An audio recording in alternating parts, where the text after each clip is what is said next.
Right, we are live. Hey guys, how's it going? Welcome back to the Kiwi Lads channel. We are back for another match of international rugby. This one, Ireland taking on New Zealand in Chicago. Now, this is a location where these two sides have played before, and it was an Irish victory in that occasion. Whereas this time, they have the chance of a rematch. New Zealand coming second in the Rugby Championship, just behind the South Africans. Ireland, they had a pretty decent Six Nations campaign, but now it's been a little while since we've seen the Irish in action, so this game very intriguing, and also starting off the November internationals for these two sides. Looking through at the starting lineups, they are stacked with talent, as you would always expect when these two sides take to the field, but I do want to know, of course, straight away, predictions from you guys. Who do you think will be winning this contest? Right as the first reaction, first instinct prediction, what would you be going with? Because for me, it's a little bit of a tricky one. This game could easily be split by less than 7 points. In fact, if it's split by any more than 7, I would be pretty surprised, unless, of course, that was due to New Zealand just because of the fact that they've played more rugby as of late, rather than the Irish, who have had a little bit of a longer layoff for getting back into it. But looking through at the starting lineups, first of all, for the Irish, they are going to be as follows: Andrew Porter in the front row, alongside Dan Sheehan at 2, and Tyke Furlong slotting in as the number 3. Now, way back in 2016, when these two sides did play off last time in Chicago, we actually saw Tyke Furlong. He was in the starting lineup as that number 3. Finlay Bealham, he was the man making his way off the bench as the tight head prop, and once again, those two men repeating those roles. And then in terms of the rest of the starting lineup, not a huge amount of these guys were around back in the day. Gary Ringrose in the 13 jersey, he was off the bench for Ireland in that contest, and same can be said about Josh van der Flair, who is now one of the best sevens in the whole world. So looking forward to seeing him in this contest. But in the locking duo, it will be James Ryan alongside Tyke Byrne. Byrne is one to definitely keep an eye on for throughout this contest. He is physical. He is very good with his dynamic ball running. He will find a gap if the New Zealanders do leave one. So they have to be very cautious what Tyke Byrne is able to do. Ryan Beardy will be slotting in as that number 6. Alongside him in that loose forward trio, Josh van der Flair and also Jack Conan slotting in as that number 8. Decent trio, although I was a little bit surprised to see that they went with Caelan Doris off the bench, only because of the fact that normally we would see Jack Conan in that starting role rather than making his way off of the bench later on in a fixture, but overall still very dangerous no matter which order they go with in the Irish loose forward trio. In the back line, it will be Jameson Gibson Park as the starting number 9, with Jack Crowley slotting in at 10. I know that quite a few people are happy to see Crowley at the helm for this contest. He's got a lot of vision. He's a skilled individual, and he can certainly change a game for this Irish side. They have got Sam Prendergast making his way off of the bench, so 2 young 10s, whereas for New Zealand, you've got those 2 more veteran options in that department. In the midfield, it is McCluskey alongside Gary Ringrose, James Lowe with his long left boot out on the left wing, Tommy O'Brien out on the right, and then Jamie Osborne slots in at number 15. Someone like a Hugo Keenan not playing in this contest. Quite a few other informed players across the Irish backline not getting the chance in this game either, but overall still a very good side taking to the field here. We will read the chat, and then we will go through the New Zealand lineup. We have got there, are you going to live this game, says Masaki. We are going to be doing the live play-by-play commentary all throughout the match. Might be a tight game. New Zealand win by 12. Says Stephanie, did you see the Scotland score? Not yet. But I assume that if it is anything like the first 10 minutes was going, it's probably going to be like 80-0 or something in favour of the Scottish. Hey everyone, what a cracker of a game now. As a South African, I want New Zealand to win. Says Brett, there does seem to be quite a bit of camaraderie at the moment between this north and southern hemispheres. It seems to be everyone is kind of sticking with their area and hoping to see the whole of the southern or north doing very well. But looking through at this All Blacks side, the question is, are they going in an upwards direction or are they heading north? That would be south, in fact.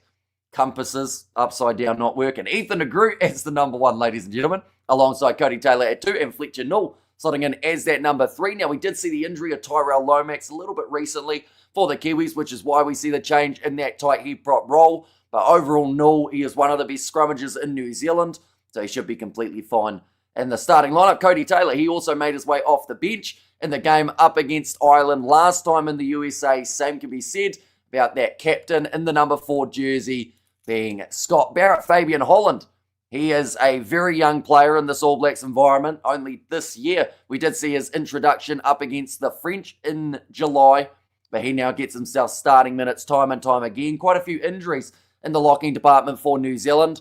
In this case, no Patrick Tuipulotu, no Tupavai, and then also for the All Blacks 15, we actually saw Naitoa Akoi and Isaiah Walker-Leawiri both going out due to injuries. Loose forward trio, bit of a reshuffle here compared to the last contest. Simon Parker, number 6, Adi Savia as the number 7, and then Peter Lakai at 8 with Wallace Satiti making his way. Off of the bench, Cam Roigard and Beauden Barrett will be that 9 and 10 combination yet again. Roigard's return from injury has been much needed for New Zealand. It seems like they've got some sort of certainty, I should say, in that number 9 jersey. Now Beauden Barrett, he will be switching with McKenzie more than likely, although there might be a bit of a reshuffle later on in the game as well. Geordie Barrett slotting in at 12 with Quinton Paya after his man-of-the-match performance up against Australia. He is at 13. Caleb Clark out on the left wing. Leroy Carter out on the right. And then at number 15, it is the clinical Will Jordan. Hasn't scored a huge amount of tries as of lately in that 15 jersey, but there's still time, and I'm sure he will get himself one soon. We have got there Morena Hamish. Good sleep last night. No sleep last night is the way of describing it. I think I got like 2 hours after playing cricket yesterday, as well as helping out with the juniors in the morning. So we're pretty sleep deprived. So hopefully I can stay wide awake throughout this whole stream. But yeah, I hope you are excited for this game. Should be a great one. Hopefully going to be close. Come on, the All Blacks says hey no there. Going to be tight, says Sheila. At 71-0. Over the United States. Ouch, says Big Rig. And 78-0 now. Says No Mum. Good morning, Amish. Says Zion. Welcome in. Going to be a good game, says Mashihu. And also, this promises to be a fascinating match, particularly in light of England versus Australia result. Says DG. Yeah, England coming out firing in that second half. Only the 3 points separating those two teams at half time. England then getting 3 tries in a row throughout that second half. Not a lot of conversions for George Ford, which was a bit confusing, seeing as he normally pretty safe with them. But that's the question. At the moment, I believe it will be Jack Crowley and Beauden Barrett as the two men taking the kicks for this contest. McKenzie, last time that these two sides played, I believe it was November last year, and it was pretty much a penalty fest. We saw the 3-pointers being taken. Josh van der Fleer also scoring himself a try in that game, as well as Will Jordan. They were the only two, though, that managed to get the tries.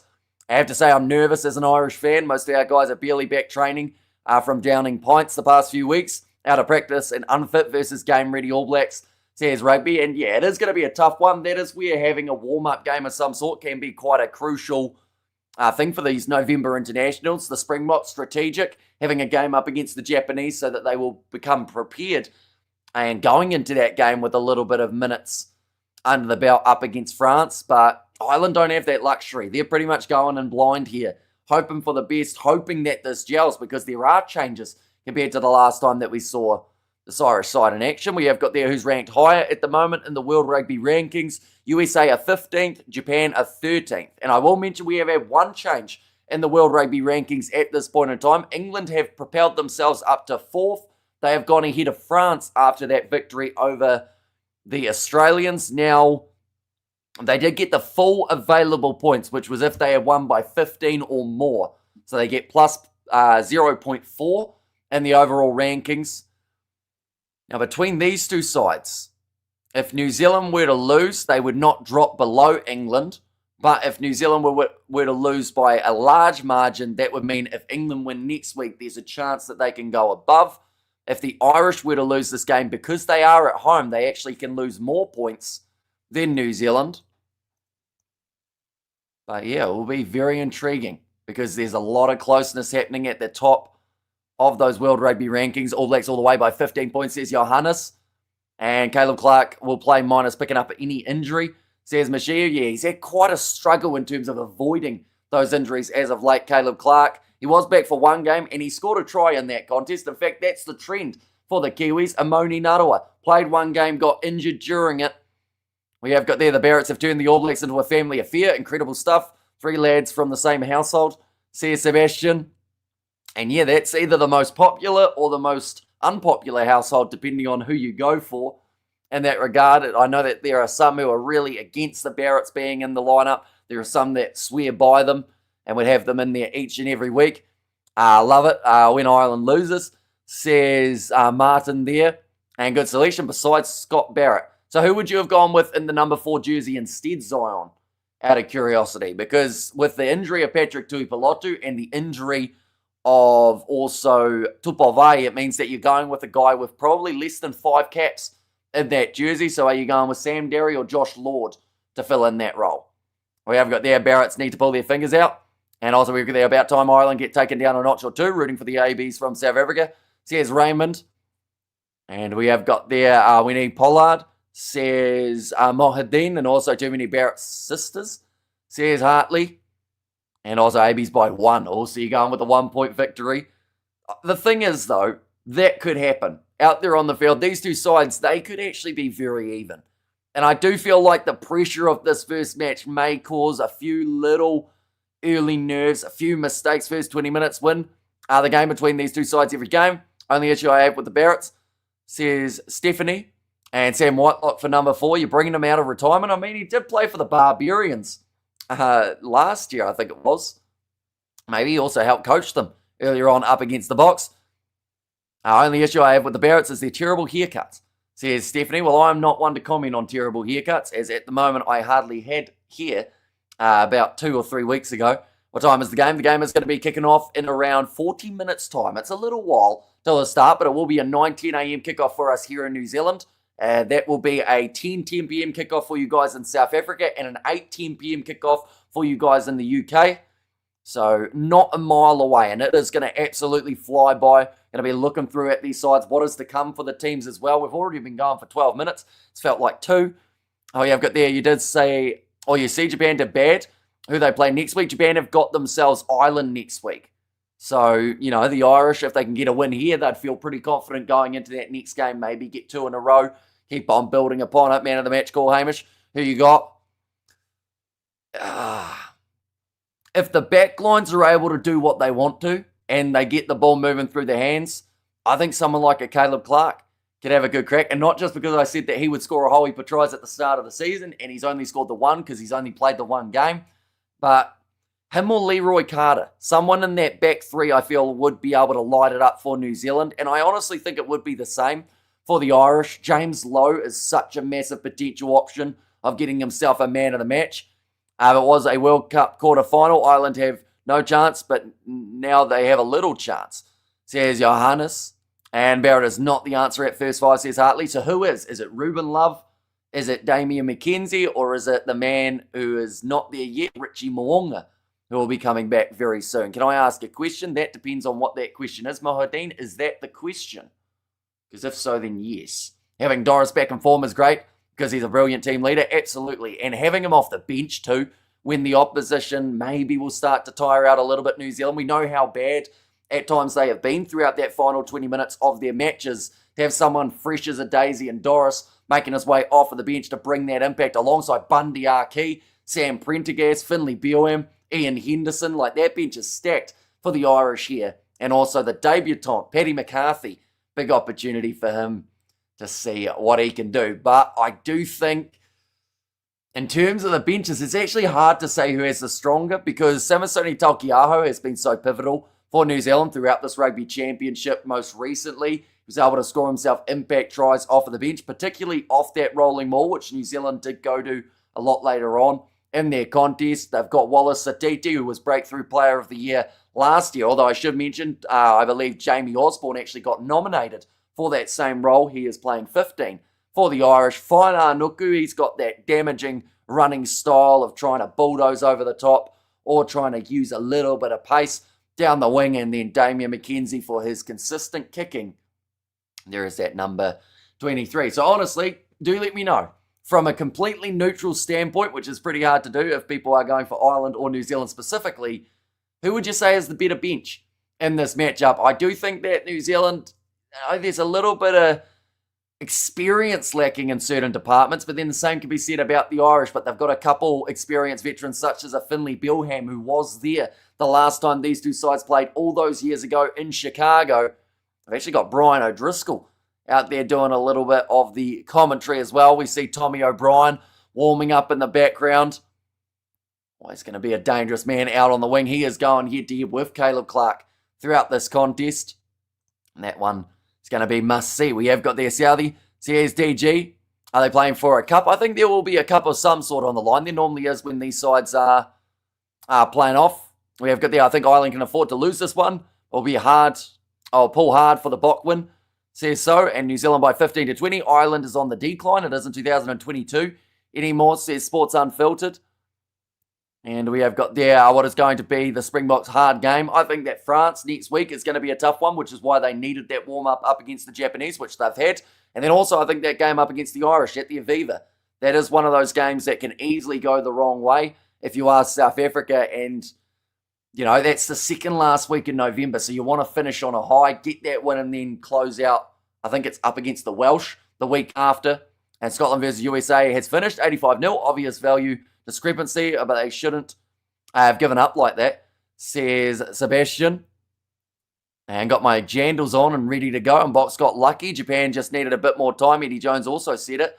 Says, and I mean, they need a lot more time. Let's be honest. They didn't play that well throughout the contest. They had some good moments, but, you know, having a little bit more prep time wasn't going to, at this point in time, change about a 55-point deficit. Like, they didn't get it right. The Box were on form, and they used that physicality and set piece very well. And probably France and Ireland, the Box toughest games of the tour only, says Brett. And Barrett made his name as a super sub.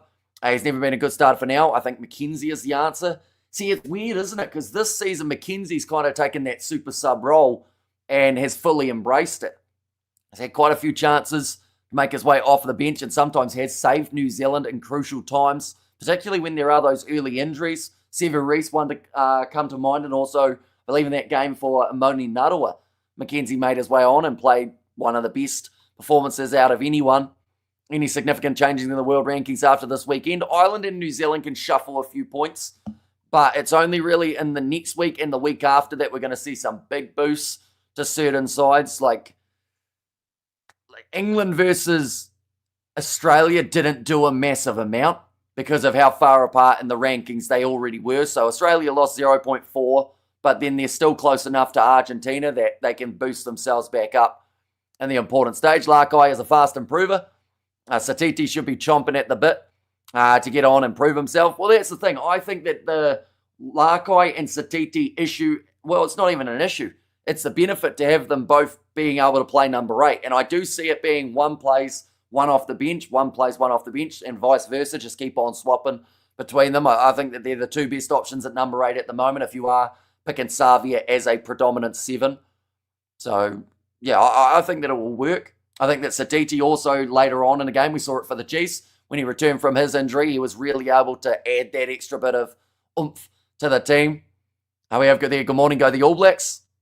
Razor's job could be on the line, little bit, but at the same time, New Zealand Rugby don't have enough money to pay him out of his contract, so probably not. We have got there, Barbarians should be allowed to change their whole team after halftime. They got tired second half.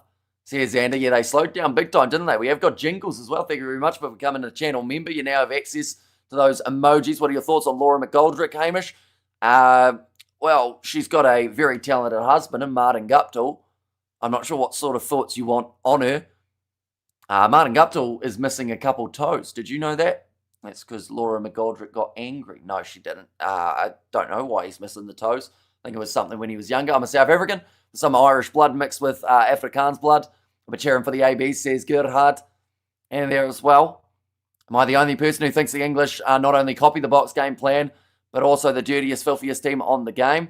Absolute disgrace to the ending of the Australia game. To be fair, I didn't get to see the end of it because we were doing that South Africa-Japan game. But I wouldn't say they've copied the Box in terms of the game plan. I think that they just played a little bit more aggressive up against the Australians because that's kind of what you got to do up against the Wallabies. Definitely with the way that the conditions were. Like they could have tapped over threes, but obviously Ford wasn't feeling that confident off the kicking tee. We saw that from later on in the game when he started missing. A little bit rough. What's the weather there? It actually looks all right in the background, but I don't think that's a live view of the stadium, I believe. So I think that was from earlier, but from the shot that we had before where we could see, I think it was Tommy O'Brien in the background, it looked overcast. It looked all right. Probably a little bit similar to what we've got in our background here. And we have there, Clark is going to have a blinder. I hope he does. We have got there 3 tries, ain't that fast, says the AI underdog pick, and a Will Jordan hat-trick. Says, hey, no thoughts on the All Blacks 15 game players that you think could crack ABs next year. So of that lineup, I would say that Atenai Nana Saturo said if there's any injuries at 11, he's happy to step up for the All Blacks. I think that overall, Tangi Tau, with the exception of making that little bit of a mistake of almost not scoring the try, which some would debate he didn't, but with the exception of that, he was solid enough, and he is going to be a bright prospect for the ABs. In terms of the 4-pack, Jamie Hanna off the bench, even though he hardly touched the ball, he just seemed to have something about him in terms of that next kind of, I don't know, level of aggression and a little bit more, like just a bit more determination in the game, if that makes sense. And then also, if I could think of anyone else, loose forwards-wise, I don't think anyone really lit the world on fire. I was hoping Flanders would have a big game, but we didn't really get to see it. I reckon they'll do Kapo Pongo. Says Novmum there, and England have plenty of points out there, or left plenty of points out there, says TG. Yeah, well, they turned down about 9 points early on in the game to go for the corner. I meant the Box 2019 game plan, never mind the Bomb squad, but they have the most disgusting sportsmanship. Do we expect more from the winglish though? Says LB, is that like W for them, like winning? Is that what you're doing there, or is that supposed to be like whinge? Maybe, I don't know. And it must be kind of warm over your way. My teeth are rattling here. It's currently 8 degrees Celsius. It's not very warm at all, but we're committed to the craft of having to wear the suit. So hopefully the sun comes out and I'll warm up a bit later on. Still a massive positive to see rugby spread around the world, even though rugby's well known now in the USA. And yeah, with that World Cup going there in 2031, I feel like it is important that they keep on growing the game on USA soil. What time does the game start? The game will be starting in around 30 minutes time. So we are still a little way away, bit of time remaining, but we've still got plenty to go through for these two sides. What we will do is we are going to be looking through at their upcoming fixtures for the two teams here. And for the Irish, they have got the 3 more games of the November internationals. They are going head-to-head with Japan up against the Australians in 15 days' time. If that game is anything like it was last year, it should be an awesome one because they went right down to the wire last time that they played. And then to close out the November internationals for the Irish, they'll be going head-to-head with the Box. That is going to be a massive fixture. That one's going to have the bragging rights probably up until the next World Cup between those two teams, because of course we do know that those fans go back and forth every single day of the year. So we'll have to wait and see what happens. And that fixture for New Zealand, they have got Scotland as their first matchup that they are going to be playing after this one up against Ireland. They have then got England. That will be their big match after this Irish game. And then Wales as that last matchup for the head-to-heads for the Kiwis. But looking through at what has happened this year for Ireland, so far in the Six Nations, they did have the win over the English. That was actually the last time England lost. They were on about an 8-match winning streak at the moment, England. They were able to beat Scotland. They beat Wales, but then they did lose to France, which in the end was the game that cost them that Six Nations title.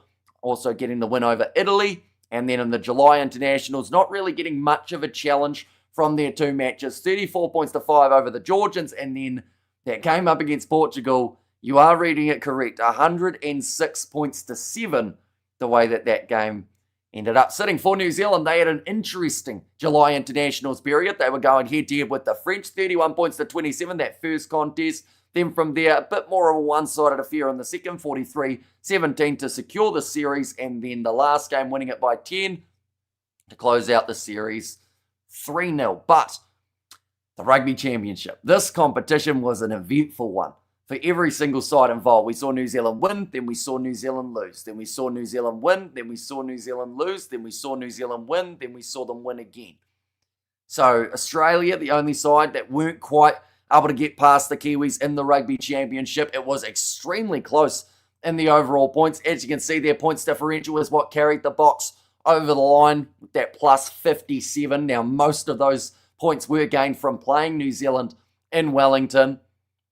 And then for Ireland, for anyone wondering, they actually finished 3rd in the Six Nations. 4 wins, 1 loss. But because of those points, England getting that 1 extra one, and then France at the top of the bunch, also suffering a loss that was to England.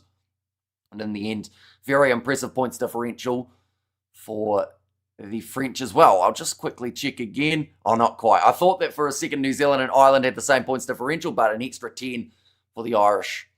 And at that one, we have got there for Ireland, how to win. Need to improve position and keep it in the forwards under Sheehan's jumper. Yeah, Dan Sheehan, he will be the X factor, I feel, in this fallback, alongside those guys. Well, to be fair, there's about 4 X factor players. Tyg Burns, one of them. You've got Josh van der Flair as well. As someone who really needs to get involved. Do you think the Irish can even stick with the ABs? Their team is so old. Their team's not that old. You look through at some of these guys, Jamie Osborne, youngster, Jack Crowley, youngster. You've got Van der Flair, who's really not that old. Overall, Dan Sheehan, young captain for the Irish. Like, they've got a good mix at the moment. And I think, yes, with the exception of the fact that this is their first game, I think that they'll be all right. But I think they'll do fine.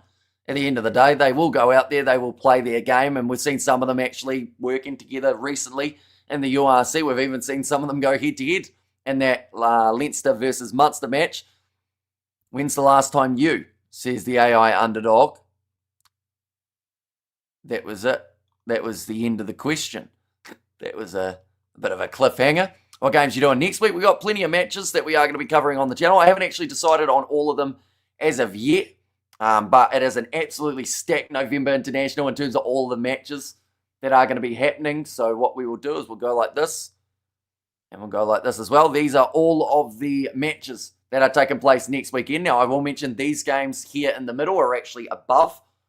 So first match is Georgia versus USA, although I think that one's been rescheduled to a little bit later. Ireland versus Japan, England 8, New Zealand 15. So that will be a very intriguing game after New Zealand 15 getting the comeback up against the Barbarians. Scotland have New Zealand, England have Fiji, France, South Africa. Plenty of massive games. And then also a Monday fixture for us here in New Zealand, but that one will be a Sunday kickoff for you guys in the north, as well as South Africa. And that one will be at 4:10 a.m. So a nice early morning start. Or late, depending on how you look at it. Jack Crowley is in good form, so this should be a good game, says John. Yeah, if he can control the back line and work well with Jameson Gibson Park, which I do feel is a pretty handy combination. Ireland are known for that quick ruck speed, one of the quickest, if not the fastest, in world rugby in terms of how quickly they can get that ball recycled, get it out there, and that is down to the work of their loose forwards as well as Gibson Park always just getting right in there. Good morning, sir. You're all set for a great game, says NZ Kiwi. I hope so. If it is a great game, we will be a very happy individual. But if it ends up being a low-scoring test match, I'd be happy enough as well, just because I do feel like these two sides have that ability of just keeping it tight and not allowing those little mistakes to affect the outcome. Like, you're probably looking at, I want to say somewhere around that mid-20s. My score prediction initially was 28-23. I'm still sticking with that. Hamish, is this the same stadium they always play in at Chicago? I believe it is the Chicago Bears home stadium, Soldier Field. Will this channel show the game? Sadly not. It will just be the play-by-play. My dream is to meet you, Hamish. Says Mohadin there. Was that your question from earlier? Oh, no, that was the what games you're doing next week. I can't stand New Zealand. But since Australia were useless and couldn't get one over the colonisers, I've got to go for New Zealand. So who do you actually like, LB? Because since getting here, you've insulted England, Ireland, Australia, and New Zealand. So, like, outside of South Africa, is there any international team that you actually like and don't insult? Or is it just, it has to be South Africa for you to be able to praise them? We have got that how's it from, that's a hard name to say, in South Africa, Hamish. I support the Kiwis over Ireland, but I'm nervous, mate. I didn't realise the game is in Chicago, says Kiwi NZ. Yeah, it's neutral ground for these two sides. Last time that they played in the USA, it was the Irish win. A win in their favour. Come on, New Zealand, says the channel there. An equal opportunity offender. Got to love it, says Sebastian. And also, who won, says the beta. Which we talking about? This game? This game has not started yet. We've still got another about 25 minutes before the two sides get onto the field. All Blacks, black and white, be careful, because Eden Park, us, our side, says the channel. That's very poetic. This is starting to show how we will stack up. Being a Kiwi, it's go the ABs to everyone tuning in. Says John, our Ireland at home when it's Chicago. How's that decided? Because of the fact that it's the Northern Hemisphere tour. So that's pretty much the gist of it. Although the weird thing was Japan versus South Africa. South Africa were considered as the home side. So, yeah. I don't know. I think it's just because of the fact that they are up north and Ireland. This is theoretically their game that they're giving to the USA because they could have had it at the Aviva. We have got, I used to like France until they stole our World Cup hosting from us. I like Georgia and the Ireland teams. Well, at least that's something. Got a few teams up your sleeve. And ABs have to disrupt Irish phase play. Get inside of their OODA loop. Do you guys see the Scotland-USA game? I saw the score. I also like all the African teams. Says LB. And as long as it's an entertaining game, I'm excited, says Jalen. Yeah, I think that's the main thing. Like, if it's close, that's ideal. We don't really want to see, well, some people may want to see a one-sided affair, but I don't think for the sake of both sides being able to enjoy this game and also just neutral supporters, if it's close going down to the wire, that's just ideal. 23-28 final score. Surprised you think Ireland to win by 5, says Kokay. Hopefully I've said that correctly. And we have there, USA need help from the ground up. And so what's your score prediction? 28-23 is my prediction for this game. And you're just showing Cam Roygard here as a highlight reel and a half at the moment for the Kiwis, able to find those gaps. But suck of 3/4 of the game today are one-sided. Yeah. I mean, what do we have? We've had Scotland winning by a massive margin. England, I would consider that a massive margin over the Australians, just, winning by over 15. You've got South Africa was one-sided up against Japan. All Blacks 15, with the score line, you could actually say was one-sided, but it just wasn't because of the way that the game actually progressed. I think New Zealand smashed them 31-10, says LB. All the best to our greatest rivals, the ABs, 35 for New Zealand, 10 to Ireland.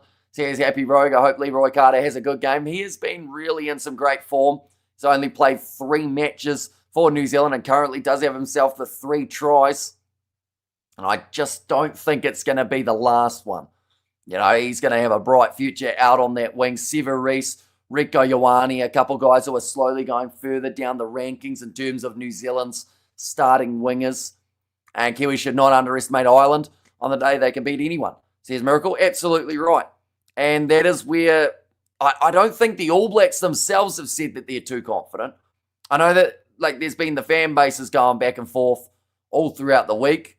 I was told that I was an idiot for saying that it was something along the lines that I was an idiot because I said that some Irish supporters felt like they had a pretty good chance of winning this game. And they pretty much said, I'm Irish and you're an idiot because we don't think we're going to win. But I don't think that's the case.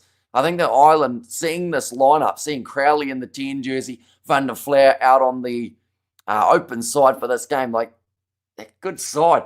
Doris, Bundy Arki, Prendergast all off the bench. I would like a clean game with a fair ref.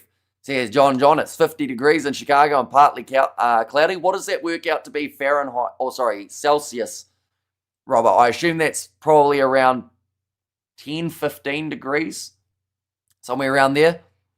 And Ireland fans must not silence the haka, says Crypto Rule. Ireland are prepared, says John, and Ireland ain't been close to the same since their 10 retired, says LB. And Trust Me Razor being close to the same. Oh no, I read that one. Trust Me Razor is not underestimating the Irish at all, says Claus. So what's their record, LB, since Johnny Sexton's retired compared to beforehand, out of curiosity? I'm sure you have those stats there. We have got there. It's the media pumping the underdone rubbish. It's going to be close. And Ireland have crowd advantage, says DJ. You'd be a fool not knowing how good those wins were before 2016, says the AI underdog. And 10 degrees Celsius. Okay, so it is, that's not too bad. Bit chilly, but overall I think that both sides will be happy enough to have a slightly cooler game rather than one where they are absolutely sweating bullets. How long until kickoff? It is only the 20 minutes away from the kickoff now, so I would say we're probably about 10 minutes before the sides make their way out onto the field, and then from there we are rearing to go for this contest. Is Ireland ranked higher than the All Blacks? Bit nervous for this one. My prediction, All Blacks 25, Ireland 15. So at the moment, in terms of the rankings, Ireland are currently ranked 3rd. So New Zealand are actually below the Irish, but because Ireland, this game counts as their home field advantage, it actually means that they have more points that they can lose in this game compared to New Zealand. So once again, it's a bit of an interesting choice for Ireland playing this game overseas because like, it's almost, you're on neutral ground, but you also still have home field advantage ranking disadvantage in terms of points. If New Zealand lose this game, even though they are higher ranked, they would lose 0.98. If Ireland were to lose this game, they would lose 1.02. And All Blacks for the win, but looking for a good game. It is wild. This doesn't count as neutral ground. It really should. I'm not, it's not a massive difference. But when you see how close these two sides are in the overall rankings, I feel like it is important that it's, relatively close. Love your channel, mate. Good luck to both Kiwis and Ireland. Going to be a good game from a South African. Says miracle there. But yeah, hopefully you do enjoy the game. At the moment, it seems like the score predictions coming in from the Sky presenters are all going 1-12 in favour of the Kiwis. It's going to be, I think, 1-7. I think it could be very close. As Ireland, I read that one, didn't I?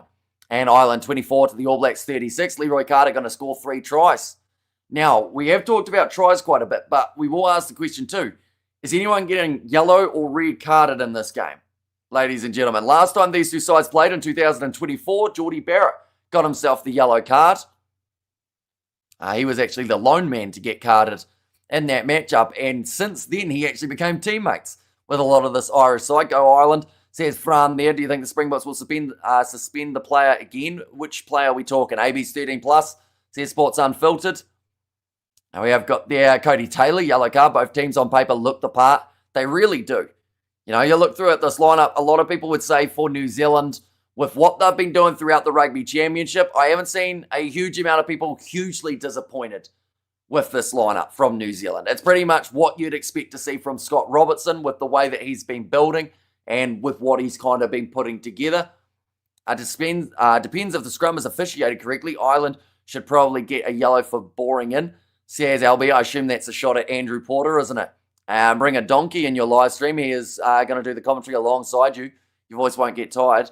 I think you guys will get tired of hearing a donkey, though. Surely that just annoys you eventually. Did you see where Munster beat Argentina over here today? I did not.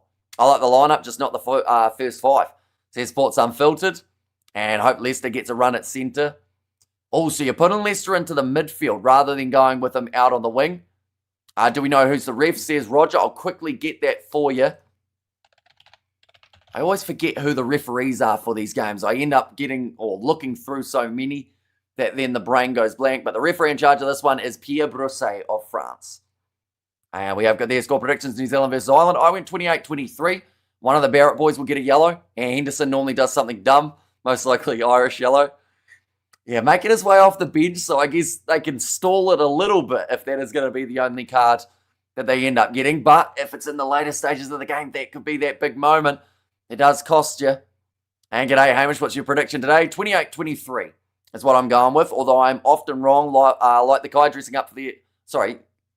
like the tie. There we go. We got it in the end. Dressing up for the occasion. We certainly are. We have had the tie on for the international rugby. And it will be on next week as well, I would say. I was going to do something for Halloween. But it wasn't Halloween anymore. And it just seemed like it would be weird to do it for a day after. How many tries for Bumfa? I'm going 1. He's keeping his 100% success rate going. At the moment, Leicester was an elite. At centre in the top 14. Would love to see him link up with Geordie. We can try out Geordie Tapia and Geordie and Leicester. Okay, so you're going Geordie full 80 minutes. You wouldn't go Tapia 12, Fainanuku at 13 as a little bit of a reshuffle. Geordie's had a lot of minutes and probably will have quite a few. Should I have yogurt or eggs for brekkie? How do you do your eggs? Because that might change my mind. And hey, bro, I'm a bit seedy this morning. Looking forward to the AB's win, says Matt. And also, are you doing the Ireland match next week? Not sure yet. What haircut is that, says Charles? You kind of look like a KFC employee, mate. A KFC employee. I'll take it. But yeah, it's a short haircut because the Springboks dominated the All Blacks. Is the plain and simple way. Because they won by such a massive margin, I had to get a buzz cut. So if you want to blame anyone, blame the All Blacks for getting slaughtered by South Africa. What channel is it on in New Zealand? It is on Sky Sport 1 here for us New Zealanders. When's kickoff? Kickoff has taken place in 15 minutes' time. So the sides are not too far away from making their way out onto the field. And then from there, She's going to be all on for young and old. 80 minutes of all-out rugby between these two teams. They have got quite the rich history, even just in that Rugby World Cup. I won't bring it up too much because it's quite a... it's been talked about so much. That was game of the tournament. We have got their F-off then, says Mark Smith. Who are you fighting with, Mark? Are you fighting with me? Or is that because I told you kickoff was 15 minutes away? Don't worry, Hamish. You got a buzz cut a couple of weeks ago because it's summer. And your buzz cut looks good, Hamish. Just need to fade the line and line up the sides. Yeah, it was a little bit shorter on the sides initially, but then it grew. And French ref, someone is going to get penalised lots. And green is the colour tonight. And also, thank God, Stan has Nisbo commentary, says Jake Toa. And there as well. But the crowd, they have fully piled in for this game at Soldier Field in Chicago. It's been mentioned already, about 10 degrees Celsius for this match, so the heat won't be a problem. But these two sides, this is almost like a cauldron the way that it's set up. Those people are wearing their onesies because of the cold. They go to the barber, leave the top, and ask for a fade. You'll pull all the ladies, says Sports Unfiltered. And listening from Bournemouth, sorry, was butchering that one, wasn't I? England, good job, mate. Says Cocker there. Maybe I'm being paranoid, but watching the Kiwis having so much pre-match fun in Chicago worries me. And also in Ireland, it's on TNT Sports, but the two sides, they are in the Cheney sheds, just about to make their way onto the park for this matchup. What we will do is we will show the lineups once again for the Irish. They have got a few changes compared to what we saw in July, mainly because of the British and Irish Lions tour. We saw certain players unavailable, but this is a pretty stacked Irish team now. Andrew Porter in the front row. He has got a huge amount of experience for Ireland. Dan Sheehan at 2. And number 3, Tyke Furlong. Last time these two sides played in Chicago, he was right there in that number 3 jersey. James Ryan and Tyke Byrne, a dangerous duo. I think that Byrne could be absolutely outstanding throughout this match. Ryan Beard, Josh van der Flair as the number 7. He was playing off the bench all those years ago in Chicago. And Jack Conan, he slots in as that number 8. They do still have a little bit more impact off the bench, being able to use Caelan Doris as a super sub rather than starting him in this game. Jamison Gibson Park alongside Jack Crowley as that 9 and 10 combination. This will be Jamison Gibson Park's first game back of international rugby for quite some time. He's dealt with a couple injuries. Him partnering with Crowley, who's in some great form at the moment, the young fly half. We'll be looking forward to this next challenge. Stuart McCloskey in that number 12 jersey alongside Gary Ringrose on the outside. He was another man making his way off the bench in that last Chicago match. James Lowe out on the left wing. Tommy O'Brien out on the right, and then Jamie Osborne, the dangerous back 3, the long boot of James Lowe could be absolutely crucial here for this Irish side. Looking through at New Zealand's starting lineup, it is Ethan de Groot as the number 1. Cody Taylor slots in at 2. He was off the bench last time these two sides played in the USA. And then at number 3, it is Fletcher Newell. Tyrell Lomax having that injury that took him out of the side, but Fletcher Newell still a very good scrummager and a great replacement to chuck in for New Zealand. Scott Barrett, he will be the captain, and he is starting number 4 with Fabian Holland, the young breakthrough player, as the number 5. Simon Parker, Artie Savia, and Peter Larkai, they make up the loose forward trio. Cam Roygard and Bowden Barrett, the 9 and 10. Bowden Barrett, all those years ago, 9 to be exact, he started in the 10 jersey up against the Irish. So he is one of only a couple players across both sides that actually got themselves a start. Tyke Furlong being the other. Geordie Barrett in the midfield alongside the man of the match from the match up against Australia. Quinn Tupaia, Caleb Clark out on the left wing returning from his injury. Leroy Carter, the speedster, the try-scorer machine, he is out on the right. And Will Jordan, he slots in as that number 15. But those are the starting lineups and reserves, ladies and gentlemen, for this contest. We are getting very close to the kickoff now. Anyone who is new, of course, be sure to leave a like and subscribe. It is greatly appreciated you all being here for this matchup. We are very close to the national anthems, and then we will be right underway for this contest. It's getting close. My prediction of a 50 points plus victory over Japan was spot on. Says Mono Lagrange, the ref looks tiny. Says Nov Mum, it's evening, says Glyn. And now morning lads and lasses, says Gary. Yeah, I hope you are doing very well, Gary. You look happy because that Black Cats beat English 3-0. I didn't even know that they did. Who's playing 15 for the ABs? That'll tell me how the game's going to go. Are they going to be peppered tonight? So it is Will Jordan in that number 15 jersey. It's also on Virgin Media in Ireland, which is free to view. So plenty of free options for this game, which is fantastic. I know the Barbarians game earlier on up against the All Blacks 15 was very hard to find. And thank God Nisbo commentating. So there's Sam Wilson there. I assume you're watching on Stan Sport, right? I know that seems to be something that does get talked about quite a bit in terms of who the commentators are on the TV. And mate, you should put KFC background for a stream one time. Says Charles. And are those the Auckland Towers? No, they are actually, this is the stadium they're playing at in Chicago. The background of this one. And may the best team win by beating Ireland, says Lewis. But of course, do let me know your first try scorer predictions, ladies and gentlemen, for this matchup. New Zealand, they will want to get out of the gates firing, seeing as they have had some more recent rugby than this Irish side as an international unit. But if Ireland can strike first and strike quickly, that will put a little bit of indecision into the mind of the All Blacks. They have to stay composed. That guy looks like Kurtley Beale with a mustache. We have got there, only 3 Barretts playing. Says Gary and Kia ora whanau. Enjoy from Cape Town, says Albert. I hear it is a French referee for this match. And who's the referee? It is Pierre Brosset, who will be in charge of this game. He is going to be with the whistle. I'm not too sure who the TMO and everyone is. Roikas has said good evening all from South Africa. Welcome in. There is a cup between these two sides as they make their way onto the field. Oh, okay, they're doing the stand in the tunnel and wait for the call. First try for Sheehan. And I always ask that question because a lot of people do back Dan Sheehan no matter when he is, or no matter who they are playing. Dan Sheehan seems to be that first guy for a lot of people on the try scorer sheet. Is it rolling maul or just in general? We have there, that's no excuse, Amos. Our players barely play when they tour down here, says LB.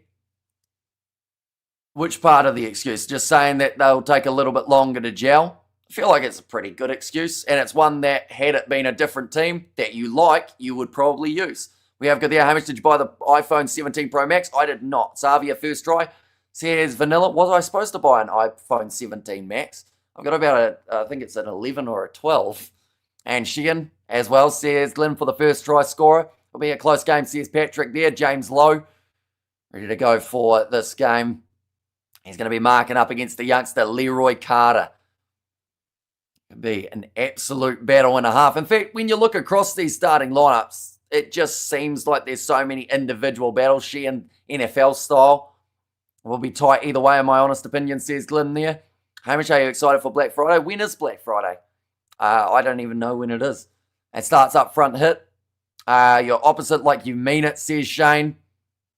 I think that physicality early on, definitely in those breakdowns, you've got to distinguish who is going to have that little bit of an advantage early. And Ireland with their loose forward trio, they're quick. That is why that ball gets recycled so quickly into the hands of James Gibson Park. So that's where Simon Parker, Artie Savia, and Peter Lakai all have to really test those gas tanks. Looking professional dude, says Jace. Hi everyone, All Blacks 42-28 over the Irish. A KFC employee was a bit rough, at least KFC store manager, says Echo. 28th of November. It's getting close. It's almost Christmas. And Will Jordan will have a great day today. He will score a try or two, says Sue.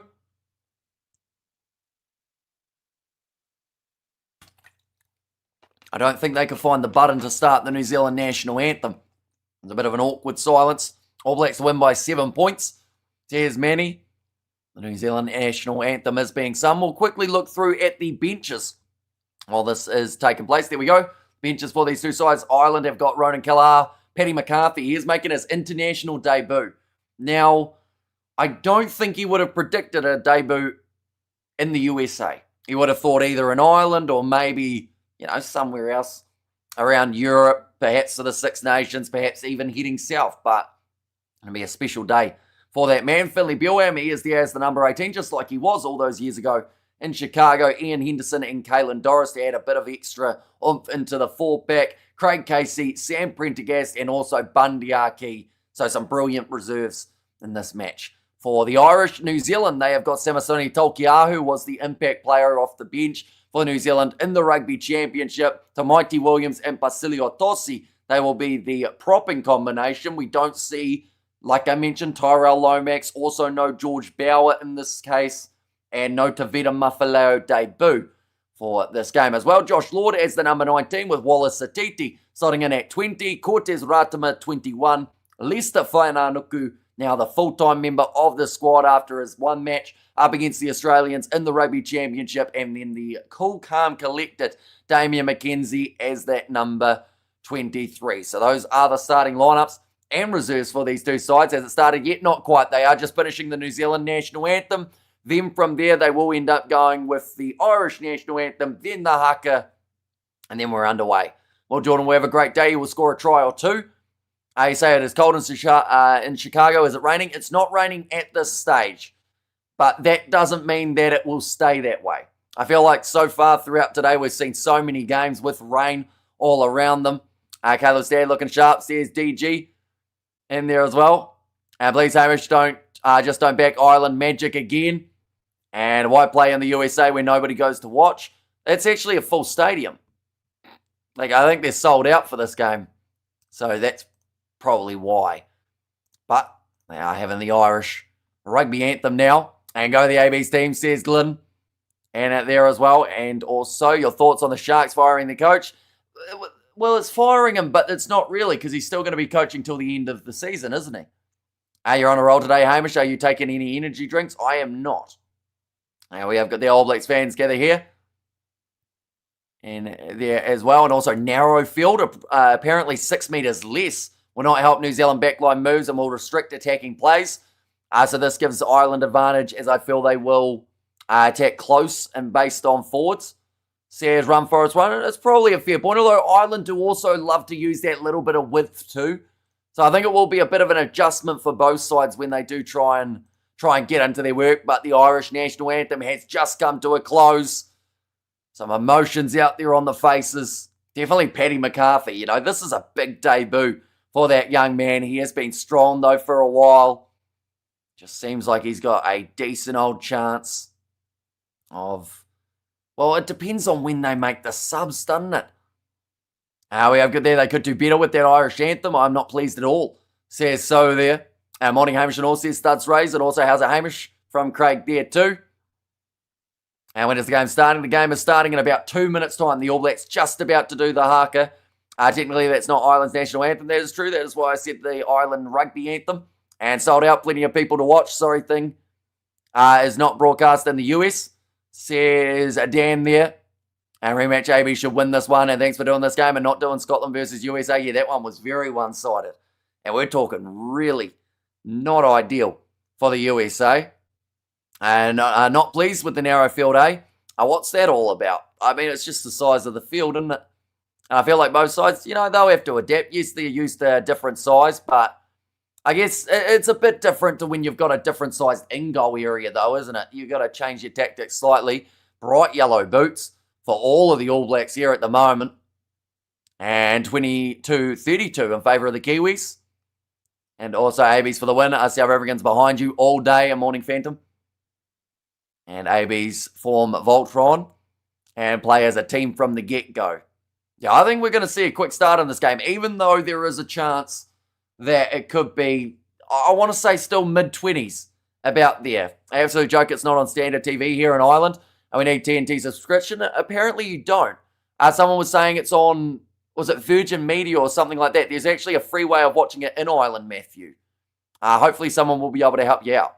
And Fabian Holland is a tall lad, ain't he? He's a big boy, Fabian Holland, and he will have to use that height at the line-out. He was able to win the most line-outs out of anyone throughout the Rugby Championship, and I feel like in this case, that is exactly what they'll need to do here, because you have got someone like a Tyg Byrne who just loves stealing the ball off absolutely everyone. But the haka has been done, which means we are now ready to go for this contest, ladies and gentlemen. If you are new, of course, be sure to leave a like and subscribe to the channel. And we are almost ready to go. If it is a friendly game, does it and should it count? It is not a friendly game. I know that it says friendly, but there's nothing friendly about this match. World Rankings points are on the line. And both of these sides know exactly what they have to do to try and get that victory. They can boost maybe around a point-ish, depending on who wins this one. It's pretty even. Ireland are considered as the home field advantage for this matchup, which is a pretty unfortunate one for them, I have to say, because it does mean that they don't actually get as much benefit from this game as they potentially could have. But it's two strong starting lineups. Looks like a decent day for rugby as well. Do let me know, if you haven't already, your score prediction as this one gets close to 2 versus 3, says Patrick. And good morning, Hamish and team, lads and ladies. And best wishes, ABs. What was the score in Scotland, USA? 85-0 to Scotland over the USA for that contest. So pretty one-sided in that regard. And 27-15, the Irish prediction. Oh, sorry, I assume that's to New Zealand, Stuart. And they get plenty of cash. Yeah, so it's one of those ones that it probably helps out the Irish more so. It's similar to what we saw for Argentina. Playing their game up against the Box at Twickenham was actually more financially beneficial than playing it in Argentina. How's the New Zealand public feeling? AB's going to Grand Slam. I think there are a lot of nervous New Zealand public members at the moment, and this game is a very crucial one for how this November goes. But Jack Crowley kicks us off, and we are underway now between New Zealand and Ireland, and it's nicely taken under the high ball for Will Jordan before getting hit hard in a two-man tackle. Roigard going across there to the captain, Scott Barrett. He made his way off the bench the last time these two sides played in the USA. And New Zealand by one or more, please. Roigard now going for that kick downfield. Trying to charge it was Andrew Porter in the thin field. Helps out Roigard's angle there. Who do you think is going to win? My score prediction is 28-23. And that one's in favour of New Zealand. But honestly, it could go the other way as well. Both of these sides are more than capable. Marosa was 65-0. And Damian McKenzie benched, I believe. Yep, he is the super sub that New Zealand will be using later on in the game. Dan Sheehan throws in the line out. There was a miscommunication there from Ireland and a miscommunication from the All Blacks passing as well. But now back into the hands of Quintupire. Breaks through the ringrose tackle. Josh van der Flair cleaned out. And the breakdown, Cody Taylor now shoveling it on. Bowden Barrett, Will Jordan showing off his step. But Sheehan works him towards the touchline. 5 metres in from the near side. And the penalty going the way of New Zealand. No release from Ireland. We have there. Also, where can I find? It is on Sky Sport here in New Zealand. I believe it is on DSTV in South Africa. There are also a couple free-to-air options depending on what country you're in. I know that someone mentioned about one for Ireland in terms of where to be able to watch it. That one's going to be put into Dutch by New Zealand. About 17 metres out from the line now. But yeah, just a completely skew-whiff line out. It was straight enough from Sheehan, but it just didn't end up finding anyone's hands. Furlong in the end having to try and jump up himself. Now New Zealand trying to set play. Roigard passes it to no one. Holland cleans up. New Zealand now in possession. And about 30 metres out from the try line. Roigard going now away to the right-hand side. We can actually see the 30 on the field, which makes me think that they've recently had an NRL game here. But I can't remember which one it would have been. Now, Peter Lakai. Geordie Barrett, pick and go. It's going to be held well onto the extra strip of grass that looks like it was placed in late. Big collision. Barrett running straight at Josh van der Flair. Now short side. Oh, that's a bad pass from Cam Roigard. Almost concussing Bowden Barrett, who looks like he is not happy. Scott Barrett's done his hamstring. He's done. Bowden Barrett's done. The only Barrett's that's on his feet is Geordie.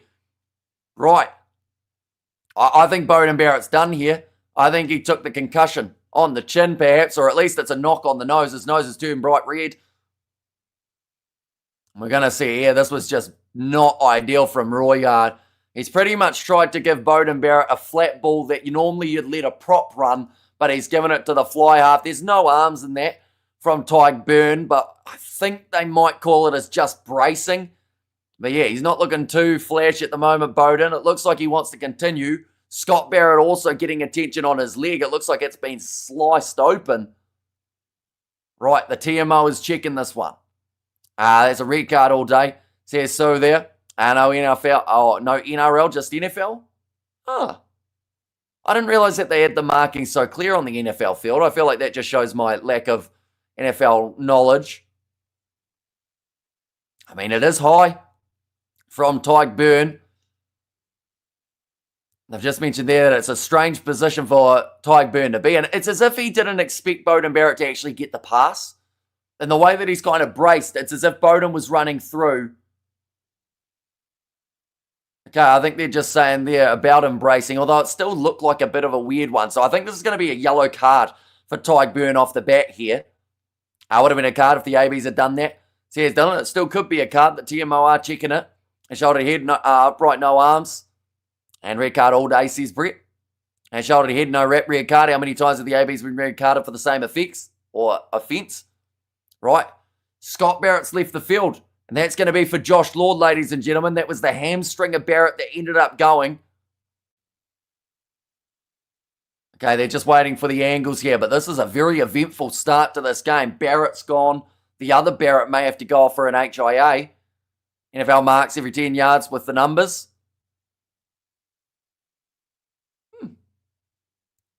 I mean, it's shoulder on head from Tyg Byrne. This is yellow at least at the moment.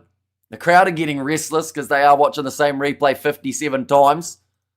But I think that at the moment they are having a couple technical difficulties, which is making it challenging for them to get it organised. Okay, Justin Marshall there has said it's on the lightest scale of contact. If it's a yellow, I give up, says DG. As in like a yellow because you're saying it should be more or because it should be less? No arms to the air, that's a red. It's a weird one. Because like they said, Tyg Byrne's got himself in a position where you just wouldn't normally see him. They're still struggling to get the angles at the moment. I think they're having trouble with the TMO. It's low degree of danger. Will be a yellow. It's a rugby incident. And how many times do we need to see it? I think what's happened is... Oh, no, sorry. It's not the hamstring of Scott Barrett. It's actually the gash on the leg. They've had to put a whole heap of strapping on it. Why are they taking so long to decide? They can't actually see it on the field.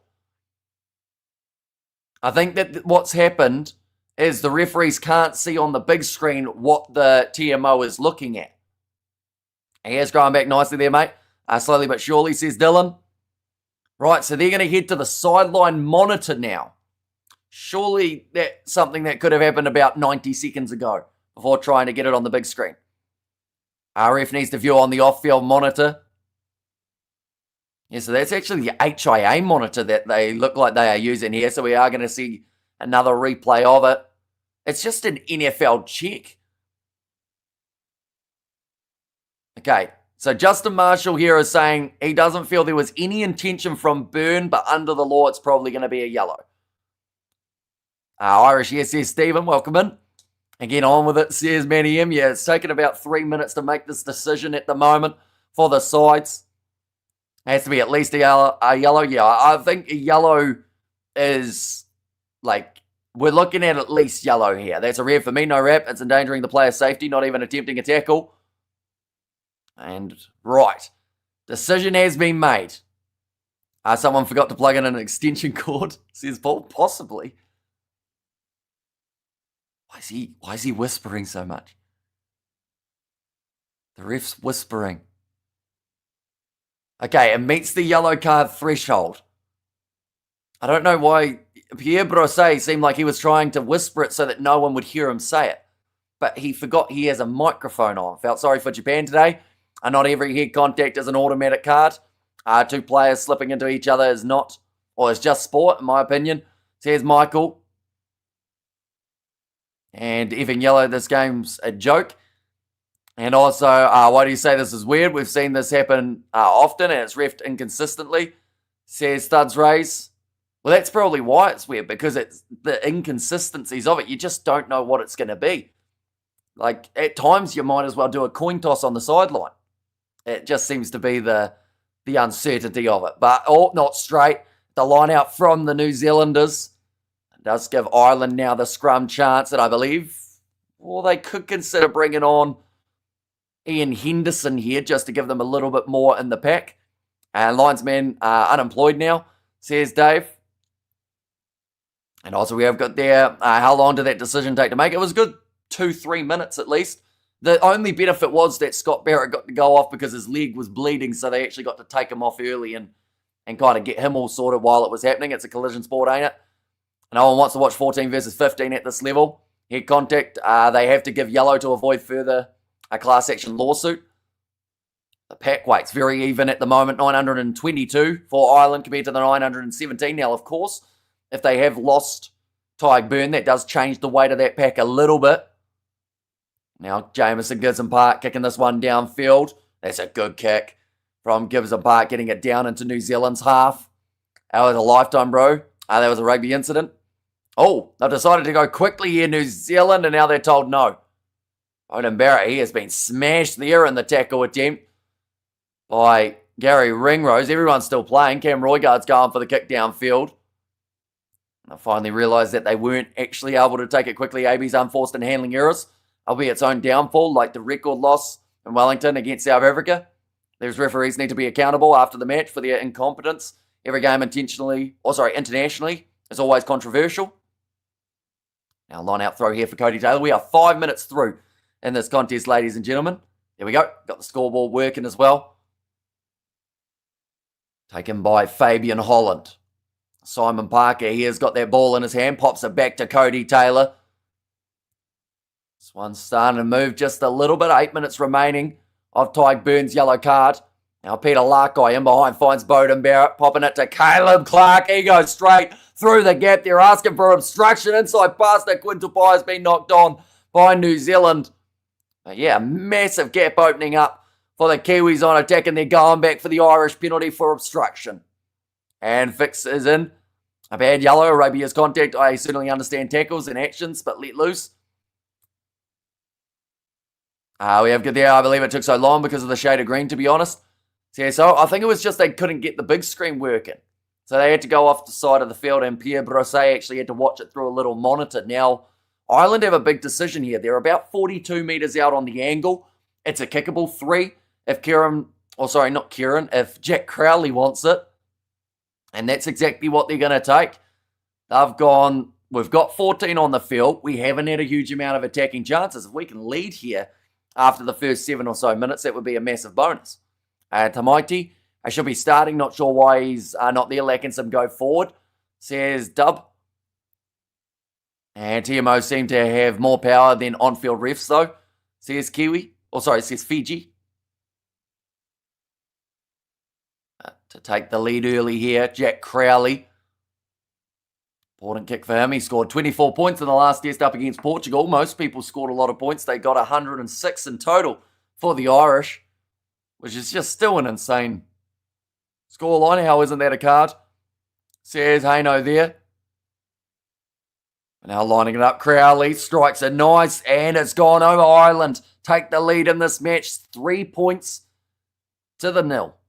And how far is the kick? It was about 43 on the angle for Jack Crowley, so well and truly within his distance. I got my tip for Hot. Let's talk about the referees, says Robert V. And Porter looks like a 90s club bouncer. It's probably not a bad analysis. He does look like also someone who would play like a villain in like a Bond. Oh no, he's got the mullet now though. He used to look like he'd be like a scary fella, but now he's, I don't know, the mullet's a bit different, isn't it? Oh, he's just bumped into the referee, couldn't see past the mullet. But now rolling this one back, Gibson Park. He's going to be looking to kick this one towards the sideline. Fabian Holland not quite able to get that charge down. I think the All Blacks will win this one. And also, we have there definitely a card for me, says Haino. And also, I can be Kiwi today. I'm back to Fiji next week. Of course, Fiji are going to be playing up against the English in the next week of November. It's weird that game's on at the same time as Italy versus Australia, because those are both pretty big games. Now, in the hands of Cam Roygaard. 8 minutes into the contest, Artie Savia tries to step but runs straight at Sheehan. It's past Porter. Almost at halfway. It seems like a kicking-minded game at the moment for both of the sides. Quintal Pye, great two-man tackle on him by McCluskey. As well as Ringrose. Now Bowden Barrett passes on the outside. Caleb Clark with a bit of space to work with. It's been smashed in the tackle by Jamie Osborne, and a great steal in the breakdown from Josh van der Flair. Cross now to James Lowe. Tries the step tackle. Low by Fletcher. Noel Holland. Wanted the steal, couldn't get it. Too much TMO interference. That's why New Zealanders are leaving rugby union for rugby league, Says Johnny Blaze, speaking of rugby league, you've given me the perfect transition. Later on today, New Zealand versus Tonga in the rugby league match of the Pacific Championship. So I am going to be covering that one on the channel. So anyone who is new, be sure to hit that subscribe button. That one's kicked out on the full from Ireland after attempting that cross kick. I think Leroy Carter's just gone on ball retrieving mode. He wanted to take it quickly. I think they were asking about the new ball. Oh. We're about to hear what this is. What's it going to be for Tyburn? Referee's calling the captains over. I think some of you guys are ahead of me. I see Red's already going through the chat, which makes me think he's going to be off for the rest of this game, Tyburn. He was one of the impact players.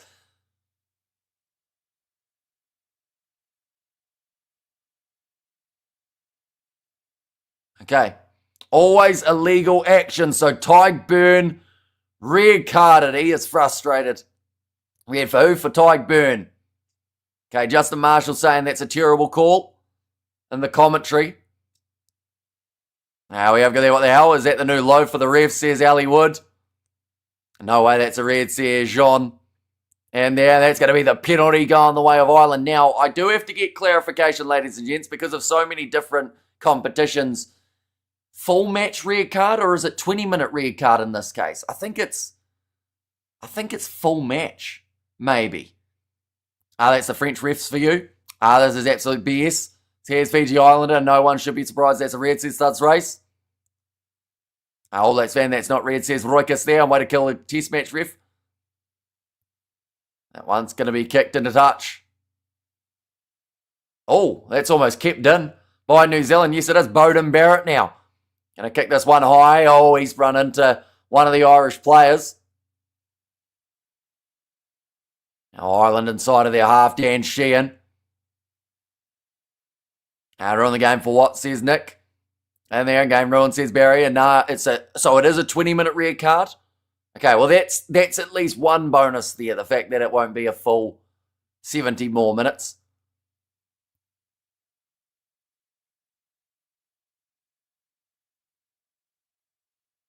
Okay, yep, so yeah, he can be replaced. Disgraceful, says DG. And now line out call, fair call. How many times does New Zealand get red carded?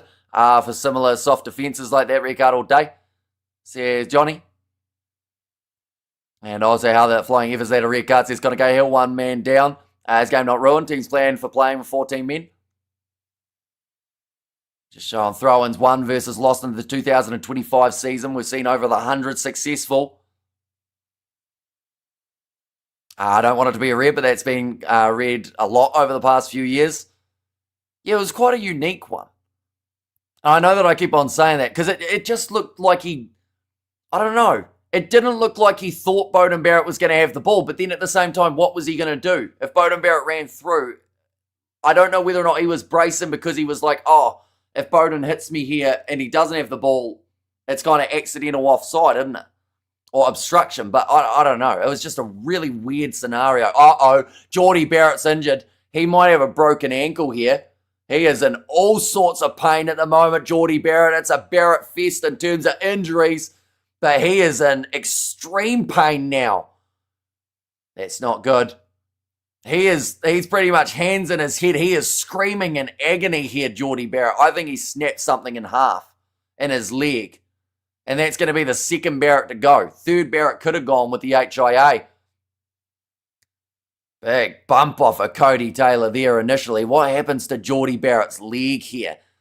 Because it does not look good. He goes up for it. Okay, that was Beauden jumping up for that ball. What happens to Geordie? Geordie's there. Oh, that might be a broken ankle. That might be done for the season. Or the knee, actually. Could be higher up.